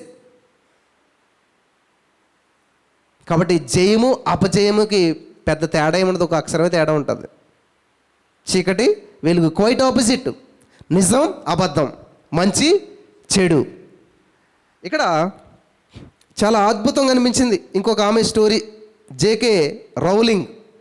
ఈ పేరు తెలియదు మనకందరికీ కూడా. అసలు ఎవరు ఈవిడే ఏంటి అనుకుంటుంటాం. నాకు ఈవిడ గురించి చదువుతున్నప్పుడు చాలా ఆశ్చర్యం వేసింది అనమాట. ఈ యొక్క గతం గందరగోళం, భవిష్యత్తు బంగారం అంటే ఈవిడ కనిపించింది. ఎందుకని ఈవిడ వచ్చిందా అని చూస్తే, ఒక లేడీ, ఆమె జీవితం ఎలాగున్నదంటే, మరి ఈ సినిమా పేరు చెప్తే కానీ, ఈ నవల పేరు చెప్తే కానీ అందరికీ తెలిసిపోతుంది. ఏంటంటే ప్రపంచ ప్రఖ్యాతగాంచినటువంటి హ్యారీ పోటర్ పుస్తకాల రచయిత అంట ఆవిడ. అందుకు అందరికీ తెలుసు హ్యారీ పోటర్ అంటే. చాలా సినిమాలు వచ్చాయి, పిల్లలందరికీ బాగా ఇష్టం, అది అంతే ఫేమస్ అయ్యాక అందరికీ తెలుస్తాం మనం. కానీ దేవుడు నువ్వేమీ లేనప్పుడే నిన్ను చూస్తూ ఉన్నాడు. హల్లెలూయా. నశించిన దాన్ని వెతక రక్షించడానికి మన యేసయ్య వచ్చాడు. అయితే ఈవిడ ఒక ఆడామే, మరి ప్రపంచ ప్రఖ్యాతగాంచినటువంటి ఆ హ్యారీ పోటర్ పుస్తకాల రచయిత ఆమె జీవితం అట్టడుగు స్థాయి నుంచి మరి శిఖరాగ్రానికి ఎలా చేరిందో మనం చూసినట్లయితే 1990 సంవత్సరంలో ఆమె జీవితం ఒక చిక్కుముడిలా ఉండేటువంటిది అనమాట. చిక్కుముడి అంటే ఇంకా దాన్ని ఎవ్వరూ కూడా తీయలేరు. ఎటువంటి ప్రతికూల పరిస్థితులు అంటే ఈవిడ కూడా వర్ష విషాదాలు. తల్లిగారు మరణించింది, దాంతో చాలా డిప్రెషన్లోకి వెళ్ళిపోయింది. చేసుకున్నటువంటి వివాహం 13 నెలలకే విచ్ఛిన్నమైపోయింది, పెటాకులైపోయింది. చేతిలో చూస్తే 13 నెలలకే పసిబిడ్డ, ఒక చక్కటి బిడ్డ. ఇప్పుడు ఆమెకి ఏం చేయాలో అర్థం కావట్లేదు. తల్లి మరణించింది, అదో బాధలుంటే భర్త చూస్తే విడాకులు ఇచ్చేశాడు. ఇంకా ఏం చేయాలో తెలియనటువంటి మరి ఆమె ఒంటరిగా బ్రిటన్ దేశానికి వెళ్ళిపోయింది. తీవ్రమైనటువంటి పేదరికం, ఉద్యోగం లేదు, అత్యంత పేదరికంలో ఉన్నానని ఆమె చెప్పిందనమాట. అత్యంత పేదరికం. ఇంకా ఎప్పుడైతే తల్లి లేదు, భర్త లేడు, బిడ్డ, ఆర్థిక సమస్యలు, ఇంత గందరగోళం ఏమొస్తుంది? డిప్రెషన్ వచ్చేస్తుంది. మీలో చాలామందికి ఇది బాగా ఎక్కువైపోతుంటుంది అనమాట, డిప్రెషన్ ఎక్కువైపోతుంటుంది. అలాగే ఈమె కూడా ఇటువంటి గందరగోళంలో డిప్రెషన్లోకి వెళ్ళిపోయింది. జీవితం ఏం అర్థం కావట్లేదు, ప్రతికూల పరిస్థితులు ఏలుబడి చేస్తూ ఉన్నాయి, చేతిలో బిడ్డ, ఏం చేయాలి? మీకు కూడా ఇటువంటి పరిస్థితులు ఎదురవుతుండొచ్చు. అయితే ఆమె ఏం చేసిందంటే, మరి చిన్న బిడ్డ ఉన్నది, ఈమె బ్రతకలేకపోతుంది, ఇంకా ఆత్మహత్య చేసుకుందారని ఆల్రెడీ ప్రయత్నాలు కూడా చేసిందంట. ఆత్మహత్య ప్రయత్నాలు చేసింది, అది కూడా విఫలమైపోయింది. ఇంకా అప్పుడు ఏం చేసిందంటే, ఆమె ఒక నవల ఇది రాసిందనమాట, హ్యారీ పాటర్ రాసిందనమాట. రాసినట్టు మొదటి భాగాన్ని పట్టుకుని వెళ్ళి అనేక మంది రైటర్స్ ఉంటారు కదా, ఆ పబ్లిషర్స్ ఉంటారు కదా, వాళ్ళ దగ్గరికి వెళ్ళిందంట. ఆ మొదటి భాగం చూసినట్లయితే మరి ఆ యొక్క 12 ప్రచురణ సంస్థలు తిరస్కరించాయంట. 12 సంస్థలు తిరస్కరించాయంట. ఇది ఎవరికి అర్థమవుతుంది?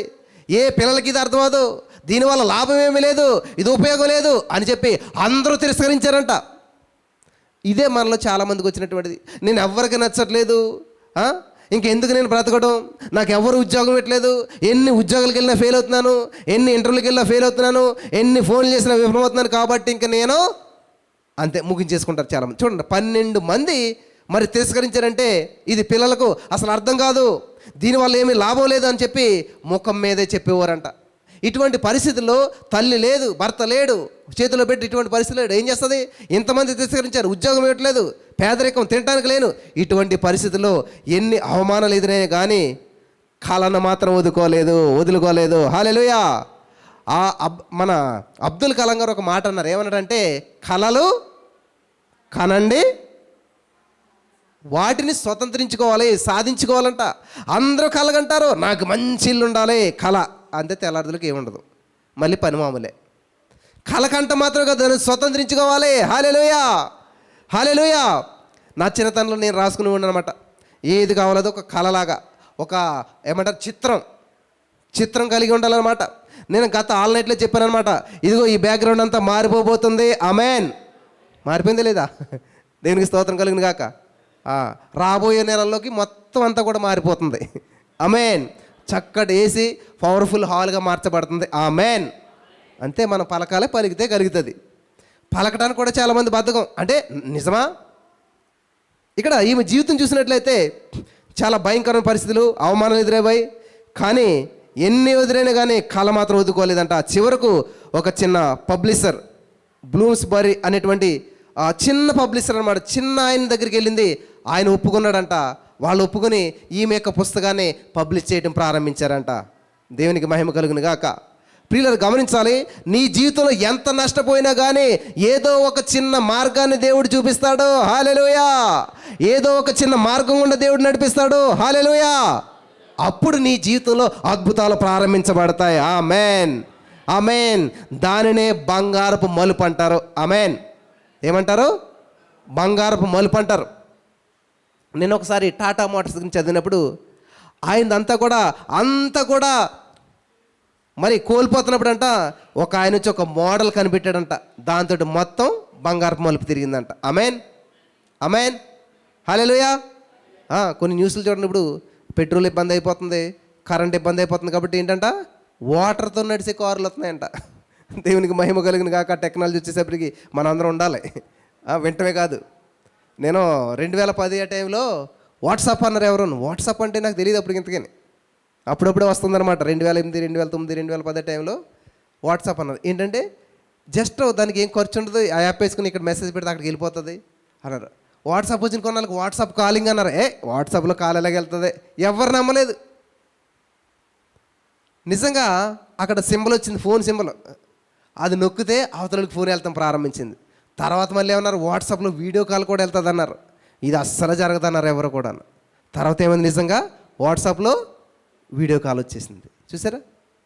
అంత మాత్రమే కాదు, వాచ్లో కూడా ఫోన్ ఎత్తొచ్చు, ఫోన్ మాట్లాడచ్చు అని కొన్ని వీడియోలు వచ్చినాయి మాట.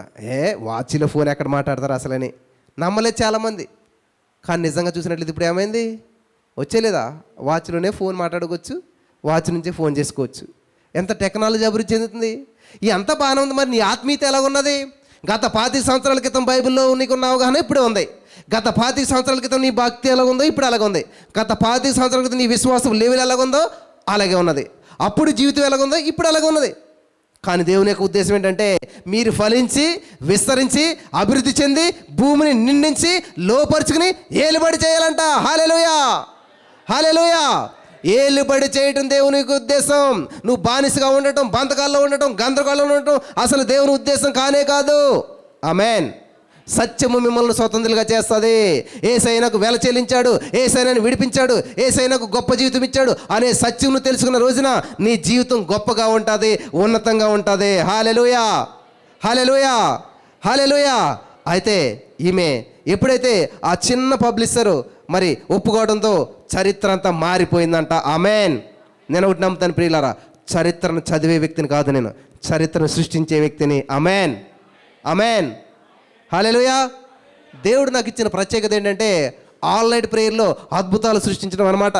ఎవరైనా మీటింగ్ పిలుస్తారు ఎక్కడన్నా, కానీ నన్ను ఆల్ నైట్ ప్రేయర్ పెట్టమని పిలుస్తూ ఉంటారు ఎక్కువ. ఎక్కడైనా సరే ఏ ప్రాంతానికి వెళ్ళి మేము ఆల్ నైట్ పెట్టినా కూడా అద్భుతమైన విజయాలు మేము చూస్తూ ఉన్నాం. ఆమేన్. ఎందుకని నేను ఆల్ నైట్ ఎంచుకున్నానంటే దేవునితో ఎక్కువగా గడపాలని ఆశ ఉన్నటువంటి వారికి ఆల్ నైట్ ఒక అద్భుతమైన ఆపర్చునిటీ అనమాట. ఏ చర్చికి వెళ్ళండి, 2 గంటలు కూడా కాదు ఇప్పుడు అంతాను 1 అవర్లోనే అయిపోతుంది కదా. గంట 10 నిమిషాల్లో సర్వీస్ అయిపోతుంది, లేకపోతే గంటన్నర అయిపోయింది. మీరు రోజుకి 2 ఇడ్లీలు పెట్టి బ్రతకమంటే ఎలా బతుకుతారు? హాయిగా బతుకుతారా? అలాగే ఉంది. ఇప్పుడు మన చర్చికి వెళ్తున్నాం ఎందుకనంటే దేవునితో సంబంధం లేదు, దేవునితో ఒక సహవాసం లేదు, ఒక ఆరాధన లేదు, స్తుతి లేదు. డైరెక్ట్గా పాస్టర్గా చెప్పిన వాక్యం వింటాం, ఆ 2 మాటలు, అదే జీవాహారం లేదా డైలీ బ్రెడ్. ఎక్కడ క్యాలెండర్లో డేట్ కింద ఉంటుంది ముక్క, ఒక వాక్యం, అదే డైలీ బ్రెడ్ అంట. దాన్ని చూసుకుని ఆ క్యాలెండర్ దగ్గర ఉన్నారు, డేట్ పట్టుకున్నారు కింద ముక్క చదువుకుని వెళ్తా చదువుకుని వెళ్ళిపోతారు, అయిపోయింది. దేవునితో డీప్ రిలేషన్షిప్ ఉండాలి నీకు. హల్లెలూయా. 96లో భయంకరమైన తుఫాన్ వచ్చింది. మరి మీకు ఎంతమంది గుర్తుందో నాకు తెలియదు, కానీ ఆ టైంలో మాకున్న ఇల్లు ఉండవలసిన ప్లేస్లో ఇది ఎక్కడికి వెళ్ళిపోయింది అన్నమాట. అర్థమైందా? అంటే ఎగిరెళ్ళిపోయింది, అంత భయంకరమైన తుఫాన్ వచ్చింది. అప్పుడు నేను గమనించింది ఏంటంటే ఇన్ని ఇల్లులు ఎగిరెళ్ళిపోయినా కానీ మా ఇంటి దగ్గర ఉన్న కొన్ని చెట్లు మాత్రం పడిపోయాయి, కొన్ని చెట్లు మాత్రం అలాగే నిలబడి ఉన్నాయి. అంటే అంత స్ట్రైట్గా లేవు, కానీ ఆ తుఫాను వచ్చినప్పుడు ఏమైందంటే ఇట్లా ఉన్న చెట్లు మొత్తం అటు తిరిగి ఇలాగ తిప్పేసిన తుఫాన్ అంతా. కానీ ఎంత తిప్పినా ఏం చేసినా అటు జోలు చివరికి నిలబడ్డాయి మళ్ళీ ఎలాగైతే. నేను గమనించిన ఇదంతా, అయ్యి బాబోయ్ ఈ ఇల్లు ఎగిరిపోయి ఇది ఎగిరిపోయి ఇన్ని జరిగినా కానీ ఈ చెట్లు ఎందుకని ఇలా నిలబడ్డాయి అని చూసినట్లయితే ఈ చెట్లు యొక్క వేర్లు ఎక్కడికి ఉన్నాయంటండి, చాలా డీప్గా లోతులోకి ఉన్నాయి. అందుకని ఎటువంటి తుఫాన్ వచ్చినా కూడా వీటిని ఏదో అటు ఇటు తిప్పింది. కానీ విచిత్రమైన విషయం ఏంటంటే తుఫాన్ రావడం వల్ల చెట్లకి ఇంకా మేలు జరిగింది, ఏ చెట్టు అయితే నిలబడి ఉన్నదో. ఎందుకనంటే ఇది దీని తలకాయ పట్టిన గిరగిర తిప్పేసింది కదా తుఫాను. దీనివల్ల ఏమైంది, ఈ చెట్టు అంతా కదిలించబడ్డది, వేర్లు కదిలించబడ్డాయి. ఆ కదిలించబడటం వల్ల ఏమైందంట, భూమి కొంచెం గుల్లబారిందంట. ఈ వేరు ఏం చేసిందంట, అమ్మయ్య కొంచెం గ్యాప్ దొరికిందని చెప్పి ఇంకా లోపలికి వెళ్ళిపోయినాయి అంట. హల్లెలూయా. ప్రతి క్రైస్తవునికి వచ్చే సమస్య మరింత విశ్వాసాన్ని పెంచుతుంది. హల్లెలూయా. విశ్వాస లోతుల్లోకి వెళ్తారు, దేవుని ఇంకా హత్తుకుంటారు. ఆమేన్.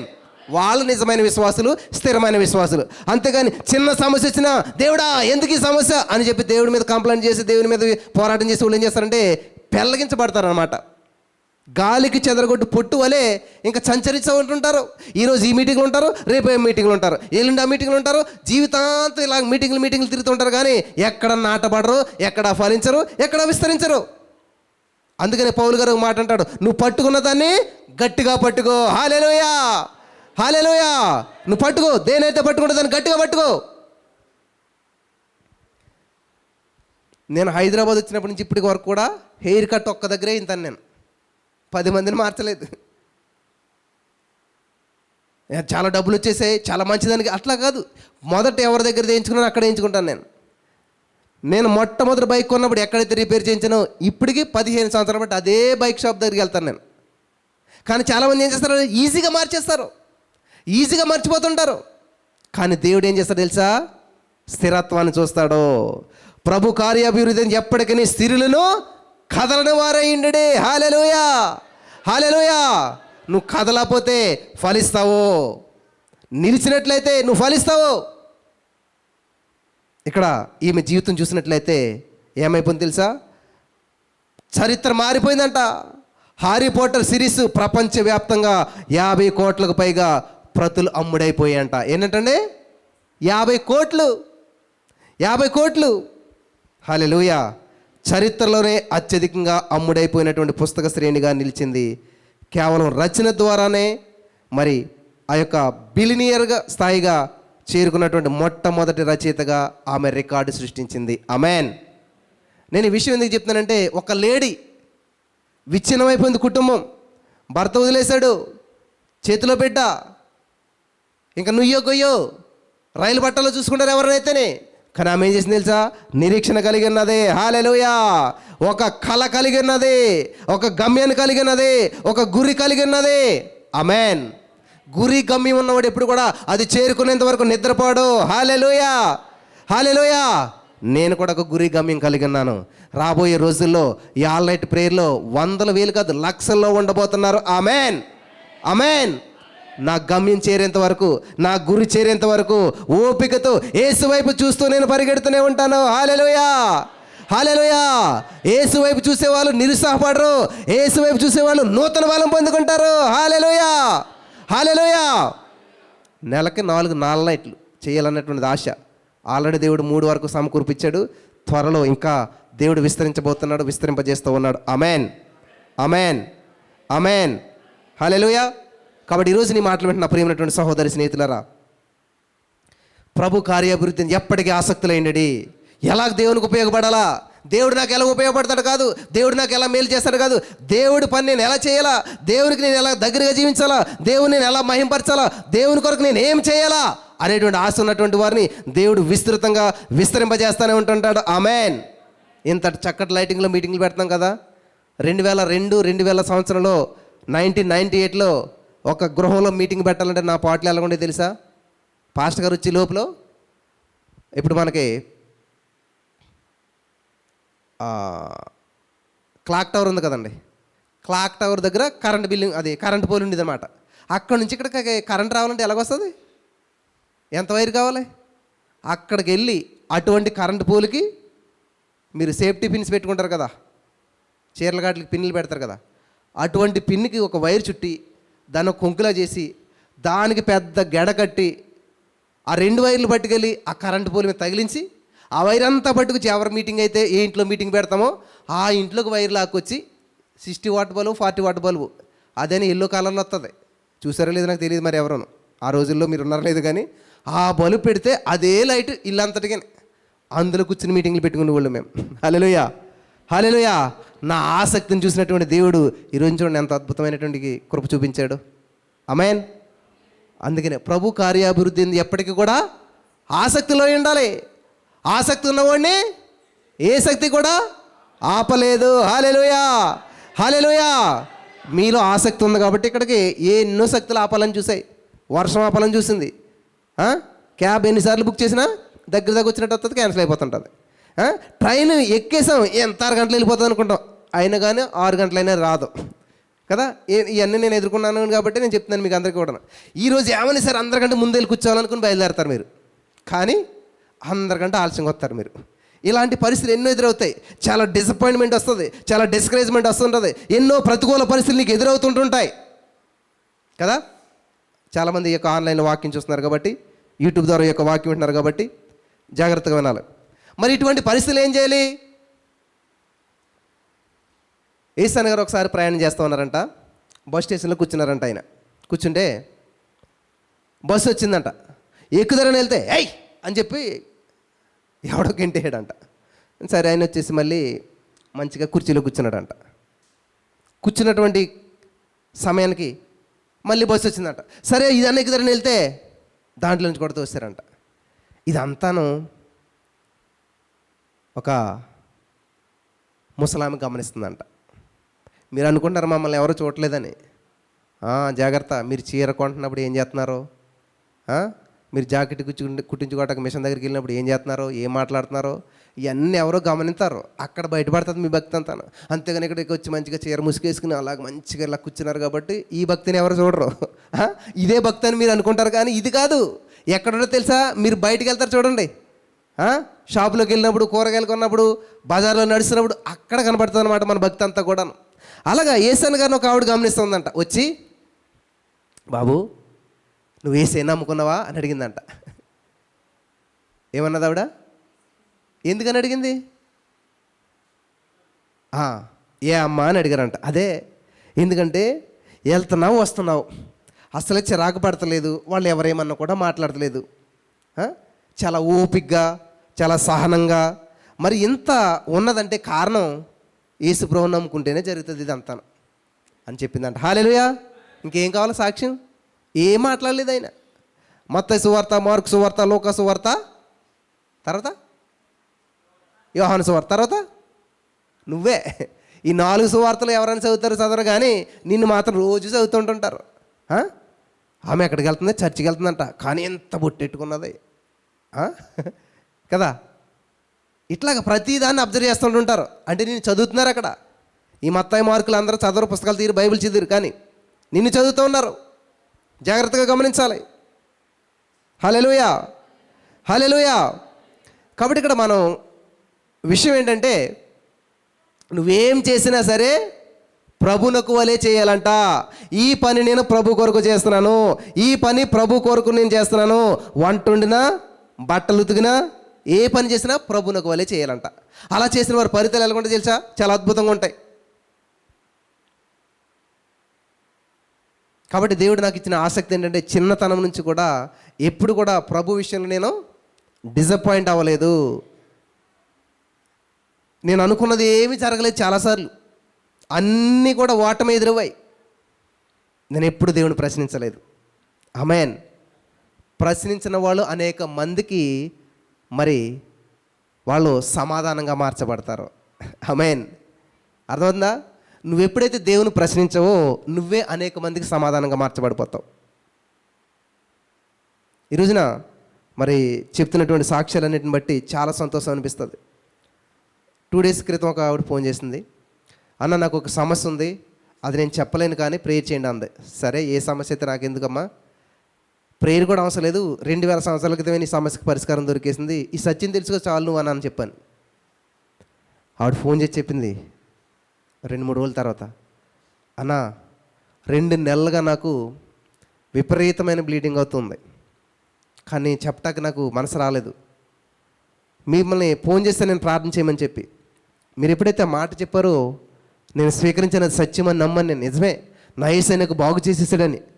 ఆ క్షణం నుంచి మళ్ళీ నాకు అది కనిపించలేదు. హల్లెలూయా. చప్పట్లు కూడా దేవుని నామాన్ని మహిమపడతాం. హల్లెలూయా. నేను ప్రతి వ్యక్తి నుంచి ఎక్స్పెక్ట్ చేసేది ఇదనమాట. ఏంటంటే, పలానా బ్రదర్ ప్రార్థన చేస్తే స్వస్థత పొందిందనే సాక్ష్యం కాదు. ఈ సత్యము నేను తెలుసుకున్నాక నా స్వస్థత నేను స్వతంత్రించుకున్నాను. ఆమేన్. హల్లెలూయా, హల్లెలూయా. దేవుడు ఆల్రెడీ ఇచ్చేశాడు. నీదే ఆలస్యం, నువ్వు స్వతంత్రించుకోవాలి. నీ జీవితంలో, నీ కుటుంబంలో, నీ భర్త జీవితంలో, లేకపోతే నీ యొక్క ఉద్యోగంలో ఎక్కడ ఏ అద్భుతం జరగాలని నువ్వు వెయిట్ చేస్తున్నావో ఆల్రెడీ దేవుడు ఫినిష్డ్, సమాప్తము. ఆమేన్. దేవుడు ఎప్పుడో ఫినిష్ చేశాడు. మరి ఎందుకు నువ్వు పొందుకోలేకపోతున్నావు అంటే, నువ్వు దాన్ని స్వతంత్రించుకోవాలి. ఆమేన్. నమ్మి స్వీకరించాలి. ఈ సత్యం తెలిసిన తర్వాత నేను అడుక్కోవటం మానేశాను. ఇంకా ఐఎమ్ నాట్ ఏ బెగ్గర్, నేను బెగ్గర్ని కాదు, నేను రాకుమారుణ్ణి. రాజులు శాసనాలు చేస్తారు. ఆమేన్. రాజు మాటే శాసనం. ఇంకా అక్కడి నుంచి శాసనాలు చేయటం ప్రారంభించాను అనమాట నేను. In the name of Jesus I'm believing, I'm receiving. నా నామను మీరు ఏదైనా చేస్తారని చెప్పాడు దేవుడు. నా నామను మీరు దెయ్యాలు వెళ్ళగొడతారని చెప్పాడు దేవుడు. కాబట్టి ఈ సత్యం తెలుసుకున్న తర్వాత మరి ఆ విషయంలో ముందుకెళ్తున్నప్పుడు అనేక అద్భుత కార్యాలు దేవుడు చేయటం ప్రారంభించాడు. హల్లెలూయా, హల్లెలూయా. ఇక్కడ మనం చూసినట్లయితే ప్రియులారా, నీ గతం గందరగోళంగా ఉందేమో, నీ భవిష్యత్తును బంగారంగా మార్చే దేవుడు మనకున్నాడు. ఆమేన్. నీకు బంగారు భవిష్యత్తు బాటను వేసినటువంటి దేవుడు నీకున్నాడు. ఆమేన్. ఇప్పుడు నీకు నీ భవిష్యత్తు బంగారంగా ఒక బాటగా రెడీగా ఉన్నది. మరి ఏం చేయాలి? నువ్వు అందులో అడుగు పెట్టాలంతే. ఇక్కడ మనం చూసినట్లయితే, నేను రెఫరెన్స్లు చెప్పను, చాలా సమయం అయిపోయింది కాబట్టి. యోసేపు జీవితం చూసినట్లయితే బానిస, యోసేపు గతం చూసినట్లయితే గుంట, యోసేపు గతం జీవితం చూసినట్లయితే జైలు, యోసేపు గత జీవితం చూసినట్లయితే అన్నదమ్ముల చేత తిరస్కరించబడ్డాడు, తృణీకరించబడ్డాడు, ఒంటరైపోయాడు, సొంత ఊరు లేరు, సొంత బంధువులు లేరు, సొంత స్నేహితులు లేరు, నా అన్నవారు ఎవరు లేరు, గతం అంతా గందరగోళం. అటువంటి పరిస్థితుల్లో కూడా నిరీక్షణ విడిచిపెట్టలేదు. హల్లెలూయా, హల్లెలూయా. కాబట్టి ఈరోజు నీ మాటలు వింటున్న ప్రియమైనటువంటి సహోదరి స్నేహితులరా, నిన్ను ఎందరు విడిచిపెట్టినా కానీ యేసయ్య నిన్ను విడిచిపెట్టాడు. నీ జీవితంలో సర్వం కోల్పోయిన కానీ ఒకటి మాత్రం మిగిలి ఉంటుంది. ఏంటంటే అదే బంగారు భవిష్యత్తు. ఆమేన్, ఆమేన్, హల్లెలూయా.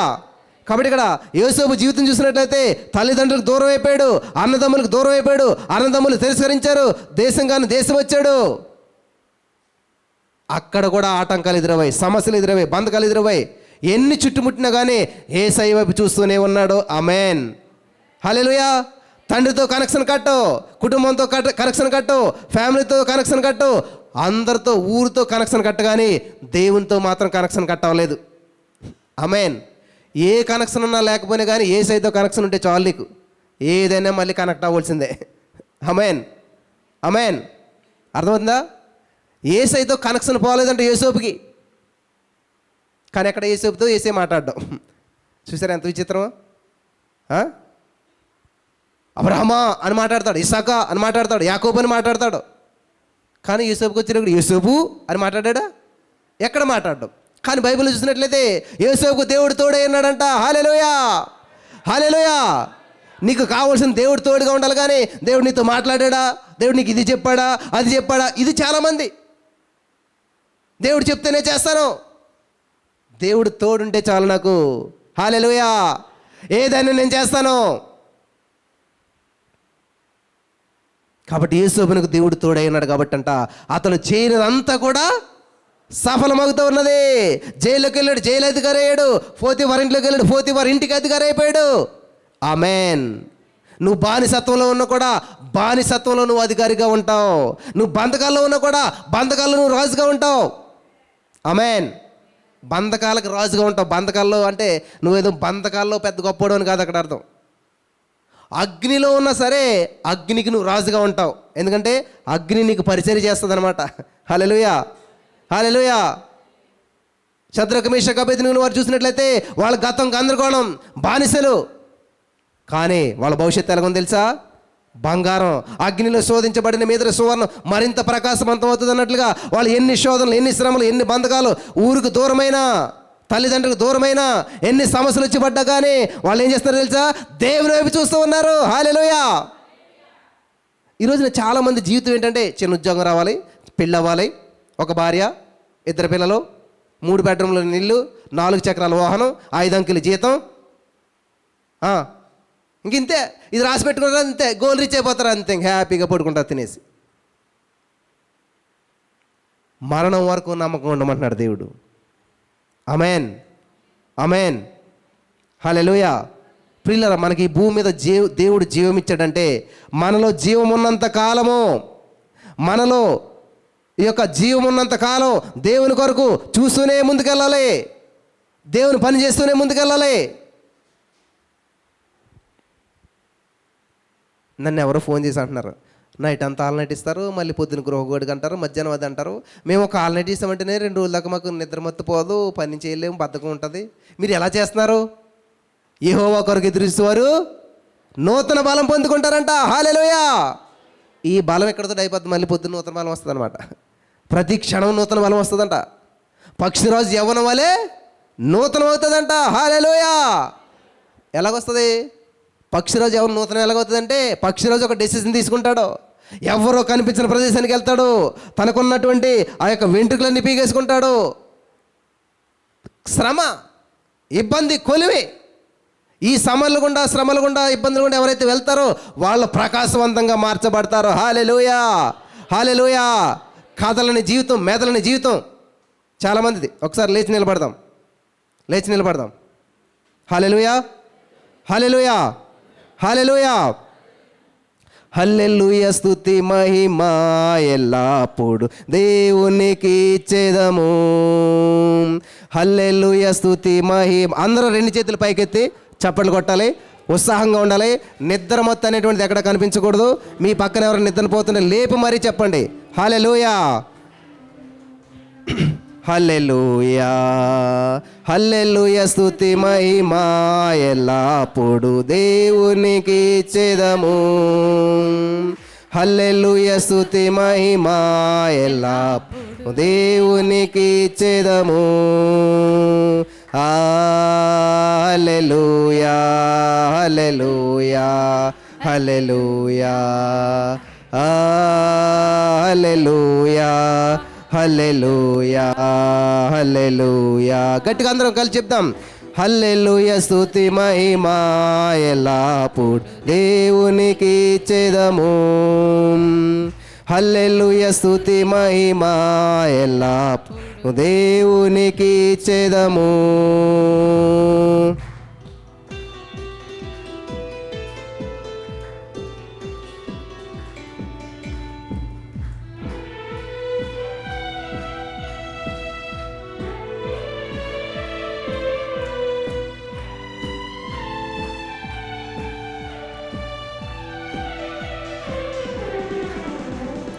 సైన్యములకు అధిపతి అయిన ఆ దేవుని స్తుతించేదము.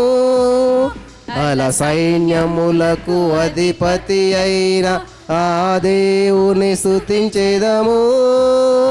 అలంద్రములను దాటించిన ఆ యెహోవాను స్తుతించేదము. అలసాంద్రములను దాటించిన ఆ యెహోవాను స్తుతించేదము. హల్లెలూయ స్తుతి మహిమ ఎల్లప్పుడు దేవునికి ఇచ్చేదము. హల్లెలూయ స్తుతి మహిమ ఎల్లప్పుడు దేవునికి ఇచ్చేదము.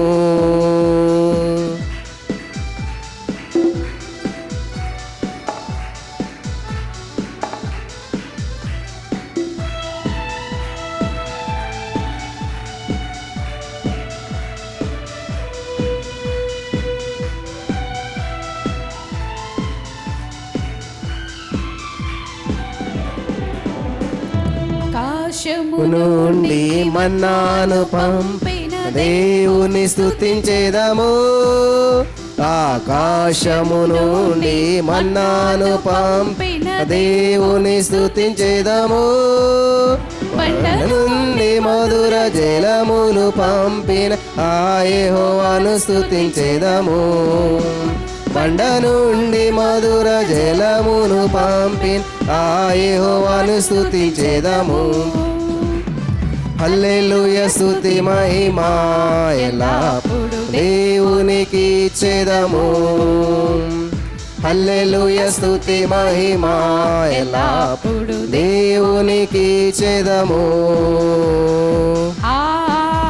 హల్లే చేతులెత్తి అందరం కూడా హల్లెలూయా, హల్లెలూయా అందరం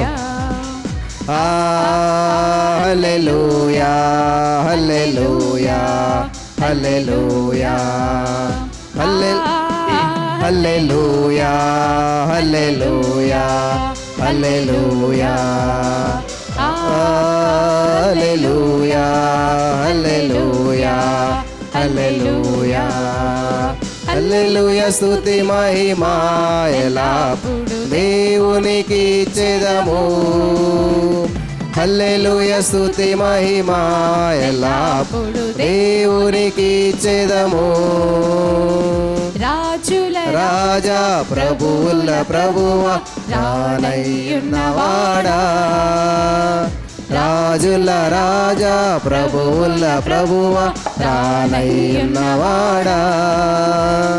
మహిమా మహిమా యేసుకే, మహిమా మహిమా యేసుకే, మహిమా మహిమా యేసుకే, మహిమా మహిమా మన యేసుకే. హల్లెలూయా మహిమా యేసుకే, మహిమా మహిమా మన యేసుకే. మహిమా మహిమా యేసుకే, మహిమా మహిమా మన యేసుకే. హల్లెలూయా హల్లెలూయా స్తోత్రములు, హల్లెలూయా హల్లెలూయా స్తోత్రములు, హల్లెలూయా హల్లెలూయా స్తోత్రములు, హల్లెలూయా హల్లెలూయా స్తోత్రములు. హల్లెలూయా హల్లెలూయా హల్లెలూయా. స్తుతి మహిమ ఎల్లప్పుడు ఆల్ నైట్ అప్పుడు కాదు, ఎల్లప్పుడు కూడా దేవునికి ఇవ్వాలి. హల్లెలూయా. ఈ మీటింగ్ ముగించబడి వెళ్తున్నప్పుడు కూడా దేవుని స్తుతిస్తూ వెళ్ళాలి. ఈ మీటింగ్ ముగించబడి ఇంటికి వెళ్ళిన తర్వాత కూడా దేవుని స్తుతించాలి. ఆమేన్. కూర్చుందాం అందరం కూడా. Thank you Jesus. హల్లెలూయా. చాలా సంతోషం. మరి మీ గతం గందరగోళంలో ఉందేమో కానీ మీ భవిష్యత్తు మాత్రం బంగారంలాగా మార్చే దేవుడు మనకున్నాడు. ఆమేన్. హల్లెలూయా హల్లెలూయా. యోసేపు గతం అంతా కూడా గందరగోళం, యోసేపు గతం అంతా కూడా ఆందోళన, కానీ భవిష్యత్తు మాత్రం ఎలా ఉందంటండి, ఆయన మాట సెలవు లేకుండా ఎవడు కూడా కాలు కానీ చేయి కానీ ఎత్తలేడంట. ఆమేన్. మీరు అటువంటి స్థితిలోకి వెళ్ళాలని ఆశపడుతున్నారా? ఆశపడే ప్రాణం దేవుడు ఖచ్చితంగా తృప్తిపరుస్తాడు. ఆమేన్. మరి ఒక ఆమె జీవితం చూసినట్లయితే, ఆమె గతాన్ని పరిశీలన చేసినట్లయితే 5 భర్తలు ఉన్నారంట. అంతా కూడా గందరగోళం. ఎవరితో కాపురం చేస్తుందో తెలియట్లేదు, ఎవరితో ఉంటుందో తెలియట్లేదు. ఊరంతా కూడా చెడుగా మాట్లాడుకుంటున్నారు. ఆవిడ జీవితంలో ఉన్న గందరగోళం అయోమయం ఉంది కాబట్టి ఎవరితో మాట్లాడతలేదు. అందరూ ఉన్న సమయంలో ఆవిడ వెళ్తలేదు. ఎవరు లేనప్పుడు వెళ్తుందంటే ఎక్కడికైనా వెళ్తేనే. ఒకనొక రోజు మరి బావి దగ్గరికి నీళ్ళ దగ్గరికి వెళ్ళిందంట. అక్కడ ఎవరున్నారంటండి? యేసయ్య ఉన్నాడంట. హల్లెలూయా హల్లెలూయా. ఎవడైనా నువ్వు క్రీస్తునందు నీడలా వాడు నూతన సృష్టి, పాతవి సమస్తమును గతించెను. హల్లెలూయా. యేసుక్రీస్తు ప్రభువారి దగ్గరికి రానంత వరకు సమరయ స్త్రీది గతము, పాత విషయాలు, పాతది అంతా కూడా గతించిపోయినాయి అంట. హల్లెలూయా. యేసుక్రీస్తు ప్రభువారి దగ్గరికి వచ్చిన తర్వాత సమస్తము నూతనమైపోయిందంట ఆమె. ఆమేన్. అక్కడి నుంచి అంతవరకు వ్యభిచారిగా పిలువబడ్డది, అంతవరకు ఆందోళనలో జీవించింది, అంతవరకు గుర్తింపు లేదు. ఎప్పుడైతే యేసయ్య దగ్గరికి వచ్చిందో ఆమె భవిష్యత్తు బంగారంగా మార్చబడిపోయిందంట. ఆమేన్. సువార్థికురాలు అయిపోయింది. సువార్తను ప్రకటించడం మొదలుపెట్టింది. గ్రామాన్ని కదిలించింది. అనేక మందిని ఆకర్షించింది. అనేక మంది ఈవిడ మాట వినేలాగా చేసుకుంది. హల్లెలూయా. అనేక మందిని దేవుని వైపు నడిపించింది అనమాట. ఈ రోజున మరి మీ గతం గందరగోళంగా ఉందా? ఈ చర్చికి రానంత ముందు, ఈ యొక్క ప్రార్థనకు రాకముందు మీరు గందరగోళంలో అయితే ఈ రోజున యేసయ్య ఆ గందరగోళాన్ని అంతా కూడా గతించిపోయేలా చేస్తూ ఉన్నాడు. అదంతా కూడా గతం. ఇంకా మీద ఇప్పుడు అంతా భవిష్యత్తు ఎలా ఉంటుందంటే బంగారంగా మార్చేశాడు మన యేసయ్య. హల్లెలూయా హల్లెలూయా హల్లెలూయా. అలాగే 12 సంవత్సరాలు బట్టి రక్తస్రావంతో బాధపడుతుందంట ఒక స్త్రీ. 12 సంవత్సరాల రక్తస్రావం కలిగినటువంటి స్త్రీ మరి ఎంతో ఆందోళనలో ఉంది. ఆవిడ గతం అంతా వెనక చూసుకున్నట్లయితే ఒక పెళ్ళికి వెళ్ళటానికి లేదు, ఒక మంచి పనికి వెళ్తానికి లేదు, ఒక మంచి కూడికి వెళ్తానికి లేదు, ఒక మంచి మరి ఏ పని చేయటానికి లేదు. గందరగోళంలో జీవిస్తూ ఉంది. ఎవరు ఆవిడని పట్టించుకోవట్లేదు, ఎవరు ఆవిడని చూడట్లేదు, భర్త పట్టించుకోవట్లేదు, కుటుంబం పట్టించుకోవట్లేదు. తనకున్న ఆశ అంతా కూడా అమ్ముడైపోయింది. తనకున్న ఆశ అంతా కూడా పాడైపోయింది, లాస్ అయిపోయింది, నష్టపోయింది. అయితే ఆమె ఏం చేసిందంటే యేసయ్య గురించి విన్నదంట. ఇదిగో గతం ఎంత గందరగోళంగా ఉన్నా కానీ భవిష్యత్తుని బంగారంగా చేస్తాడంట. అయితే నా భవిష్యత్తు బంగారంగా ఉంటుందని విషయం తెలుసుకుంది, సత్యం తెలుసుకుంది. హల్లెలూయా. సత్యము మిమ్మల్ని స్వతంత్రులుగా చేస్తుంది. ఆమేన్. మీరు ఈ రోజున మరి ఏ పరిస్థితుల్లో ఇక్కడికి వచ్చారో నాకు తెలియదు కానీ అలనాడు 12 సంవత్సరాల రక్తస్రావం శ్రీ యేసుక్రీస్తు ప్రభువు దగ్గరికి వెళ్ళి ఎలాగైతే గతాన్ని ముగించుకొని భవిష్యత్తుని బంగారంగా మార్చుకుందో, ఈ రోజున మీ గతం నిరుద్యోగమేమో, మీ గతం గొడ్రాలతనమేమో, మీ గతం గందరగోళమేమో, ఈరోజు దేవుడు నీ గతాన్నంతా కూడా పాతదిగా మార్చేశాడు, నీ భవిష్యత్తును బంగారంగా మార్చేశాడు. హల్లెలూయా హల్లెలూయా హల్లెలూయా. ఆమేన్. ఎప్పుడైతే ఆ స్త్రీ యేసుక్రీస్తు ప్రభువు యొక్క వస్త్రపు చెంగును ముట్టిందో, క్రీస్తులోనికి వచ్చిందో, ఆవిడ గతమంతా పాతదైపోయిందంట, పాతవి గతించిపోయిందంట, రక్తస్రావం ఆగిపోయిందంట, ఆ జీవితం అంతా పోయిందంట. ఆమె ఇప్పుడు నూతన సృష్టిగా మార్చబడ్డదంట. హల్లెలూయా హల్లెలూయా హల్లెలూయా. దేవునికి మహిమ కలుగును గాక. అంతవరకు ఆమెకి తండ్రి లేడంట. ఇప్పుడు ఏమన్నాడు తెలిసేసయా? ఏమన్నాడు? కుమారి, నీ విశ్వాసం నిన్ను స్వస్థపరిచింది, సమాధానం గల దానవైపు పొమ్ము. ఆమేన్. హల్లెలూయా. ఎలా వెళ్ళాలంటే సమాధానం కలిగిన దానిగా వెళ్ళు, సమాధానం కలిగి వెళ్ళు. ఈరోజున దేవుడు మీతో చెప్తున్న మాట ఏంటి తెలుసా? నా కుమార్తె, నా కుమారుడా, సమాధానం గలదానివై వెళ్ళు, సమాధానం గలవాడుగా వెళ్ళు. ఆమేన్. నువ్వే సమస్యతో వచ్చావో సమస్యలు ఇక్కడ పాడేసాయి, సమస్యలు ఇక్కడ పెట్టేసాయి. ఏ భారంతో వచ్చావో ఆ భారం ఇక్కడ విడిచిపెట్టేసాయి. ఇక్కడ నుంచి నువ్వు వెళ్ళగలంట, లేడి వలె గంతులు వేస్తూ వెళ్ళాలంట. హల్లెలూయా, హల్లెలూయా, హల్లెలూయా. కాబట్టి 12 సంవత్సరాల సమస్య ఒక్క క్షణంలో పోయిందంట. కాబట్టి నువ్వు అప్పుల సమస్యతో ఎంతో బాధపడుతున్నావేమో, ఎన్నో దశాబ్దాలుగా, ఎన్నో సంవత్సరాలుగా నువ్వు ఇబ్బంది పడుతున్నావేమో. అయితే ఈ రోజున యేసయ్య నిన్ను స్వస్థపరుస్తూ ఉన్నాడు, నిన్ను విడిపిస్తూ ఉన్నాడు, నిన్ను గొప్ప చేస్తూ ఉన్నాడు. హల్లెలూయా, హల్లెలూయా, హల్లెలూయా.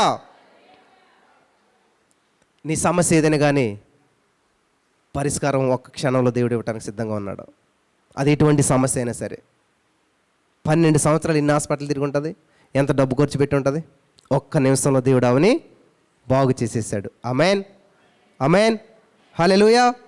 అలాగే దావీదు అందరికంటే చిన్నోడు, నిర్లక్ష్యం చేయబడ్డాడు, గొర్రెల కాపరి.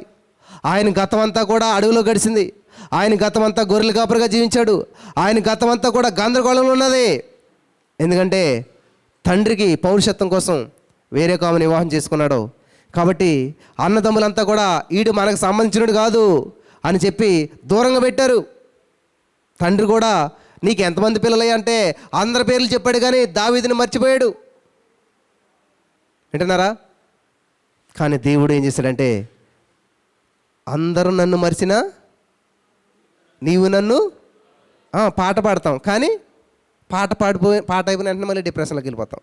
మరి ఎందుకు పాడతారంటే తెలియదు చాలామంది. పాట ఏదో కొంచెం మనసుకి మంచిగా ఉంటుందని పాడతారంటే కానీ దాన్ని స్వీకరించరు చాలామంది, దాన్ని జీవించరు, జీవితంలోకి అప్లై చేసుకోరు. దావీదు చూసినట్లయితే ఒక గతం గొర్రెల కాపరి, ఒంటరి జీవితం, పనికిరానివాడు, ఎవరో పట్టించుకోలేనటువంటి వాడు. కానీ దేవుడు ఒకనొక రోజున ఏం చేయడంట, ఈ గొర్రెల కాపరిని ఆ యొక్క ఇజ్రాయేలు ప్రజలకి రాజుగా మార్చేశాడు. హల్లెలూయా. గతం గందరగోళమే, భవిష్యత్తు మాత్రం బంగారంగా చేసేసాడు. ఆమేన్, హల్లెలూయా. అబ్రహాం జీవితం మనం చూసినట్లయితే ఒక బొమ్మలు చేసుకునేటువంటి సాధారణమైన వ్యక్తి, ఒక గందరగోళంలో జీవిస్తున్నాడు, ఒక పేరు ఊరు లేనటువంటి వారుగా ఊరు అనేటువంటి జీవితంలో జీవిస్తున్నాడు. దేవుడు పిలిచాడంట, అబ్రహమా వస్తావా, నా మాట విన్నట్లయితే నీకు మంచి భవిష్యత్తుని ఇస్తాను, నీ భవిష్యత్తు బంగారంగా ఉంటుంది, నిన్ను బట్టి దేశాలు దీవించబడతాయి, నిన్ను బట్టి అనేక మంది ఆశ్రయించబడతారు అని అంటే వచ్చాడంట. ఎప్పుడైతే అబ్రహాము వచ్చాడో, అబ్రహాము రాకముందు గతమంతా బొమ్మలు చేసుకున్నాడు, బొమ్మలు అమ్ముకున్నాడు, గందరగోళమైన జీవితం. ఎప్పుడైతే దేవుని దగ్గరికి వచ్చాడో ఆయన భవిష్యత్తు అంతా బంగారంగా మార్చబడింది. హల్లెలూయా, హల్లెలూయా, హల్లెలూయా. అలాగే కొత్త నిబంధనలు మనం చూసినట్లయితే సౌలు జీవితం ఎలాగుందంటే, ఏదో ఒక సిద్ధాంతాన్ని పట్టుకున్నాడు, ఆ సిద్ధాంతాన్ని అందరూ అనుసరించట్లేదని చెప్పి అందరినీ చంపుతున్నాడు, తల్లి పిల్ల భేదం లేదు, తలకాయలు నరుగుతున్నాడు, ఎంత చేసినా శాంతి లేదు, సమాధానం లేదు, గందరగోళంలో ఉన్నాడు. ఒకనొక రోజు యేసయ్యతో ఎన్కౌంటర్ జరిగిందంట, యేసయ్య ప్రత్యక్షత అనుభవించాడంట. హల్లెలూయా. గతమంతా గందరగోళం, యేసయ్య కనిపించినప్పటి నుంచి నూతన సృష్టిగా మార్చబడ్డాడు, బంగారు భవిష్యత్తును కలిగి జీవించాడు, అనేక మందికి ఆదర్శంగా నిలబడ్డాడు. ఆమేన్, హల్లెలూయా, హల్లెలూయా. అలాగే లాజరు చూసినట్లయితే, మరి లాజరుకు సమస్య వచ్చింది, జబ్బు వచ్చింది, చనిపోయాడు. ఇల్లంతా దుఃఖమైన మునిగిపోయింది, సమాధిలో పెట్టారు, కుళ్ళిపోయాడు, అక్క ఏడుపు, అందరు ఏడుపు, ఊరంతా కూడా అయిపోయింది అనుకున్నారు, గందరగోళం గతం అంతాను. ఎప్పుడైతే యేసయ్య వచ్చాడో చనిపోయిన లాజరు సమాధి నుంచి బయటకు వచ్చాడంట. హల్లెలూయా, హల్లెలూయా. కాబట్టి ఈ రోజున మీ యొక్క గతం ఎలాగుందో నాకు తెలియదు, కానీ మీ భవిష్యత్తు మాత్రం యేసయ్య బంగారంగా మార్చినాడు. మీరు నమ్మిన ఎడల దేవుని యొక్క శక్తిని అనుభవిస్తారు. హల్లెలూయా, హల్లెలూయా. ఎలిజబెత్ గారు, జకరియా గారు చూసినట్లయితే వాళ్ళ గతం అంతా గొడ్రెళ్తాను, వాళ్ళ గతం అంతా గందరగోళం, అందరూ కూడా అవమానించారు, పక్కన పెట్టేశారు. కానీ యేసయ్య ఒకనొక రోజు నుంచి ఏమన్నాడంటే, ఏమన్నాడు తెలుసా? దూతను పంపించాడు, ఇదిగో జకరియా నువ్వు బిడ్డ పుడుతున్నాడు, అతని పేరు యోహాను అని చెప్తే నమ్మలేకపోయాడు యోహాను. మేమింత గందరగోళంలో ఉన్నామే, మాకు ఇంత భవిష్యత్తు బంగారంగా ఉంటుంది, ఎలా నమ్ముతాం అని అంటే, సరే నువ్వు జరిగే కదా మాట్లాడుకురు అని చెప్పాడు దేవుడు. నిజంగా యోహాను పుట్టక ఎంత భవిష్యత్తు బంగారంగా మార్చబడ్డదండి. మనుషుల్లో అటువంటి వాడు లేడని చెప్పి దేవుడు చెప్తున్నాడు. హల్లెలూయా. నువ్వు గందరగోళంలో జీవిస్తూ ఉన్నావేమో, గందరగోళంగా గుండా వెళ్తున్నావేమో, దేవుడు నీకు మంచి బంగారు భవిష్యత్తుని ఇస్తా ఉన్నాడు. ఆమేన్. అన్న చూసినట్లయితే మరి హన్న అందరి చేత నిందించబడ్డది, తోడుగోళ్ళ చేత, చెల్లి చేత. కానీ ఒకనొక రోజున ప్రార్థన చేసింది, ప్రభు ఆమెను దర్శించాడు, చక్కటి సమయాలనిచ్చాడు, బంగారు భవిష్యత్తునిచ్చాడు. ఆమేన్. కాబట్టి మీ గతం గందరగోళంగా ఉండొచ్చు, మీ భవిష్యత్తుని బంగారంగా మార్చే దేవుడు మనకున్నాడు. నమ్ముతున్నారా? నమ్ముతున్నారా? హల్లెలూయా, హల్లెలూయా. యేసయ్యా నీకు వందనాలు, నీకు స్తోత్రాలు. కళ్ళు మూసుకుందాం, చిన్న ప్రార్థన చేసుకుందాం.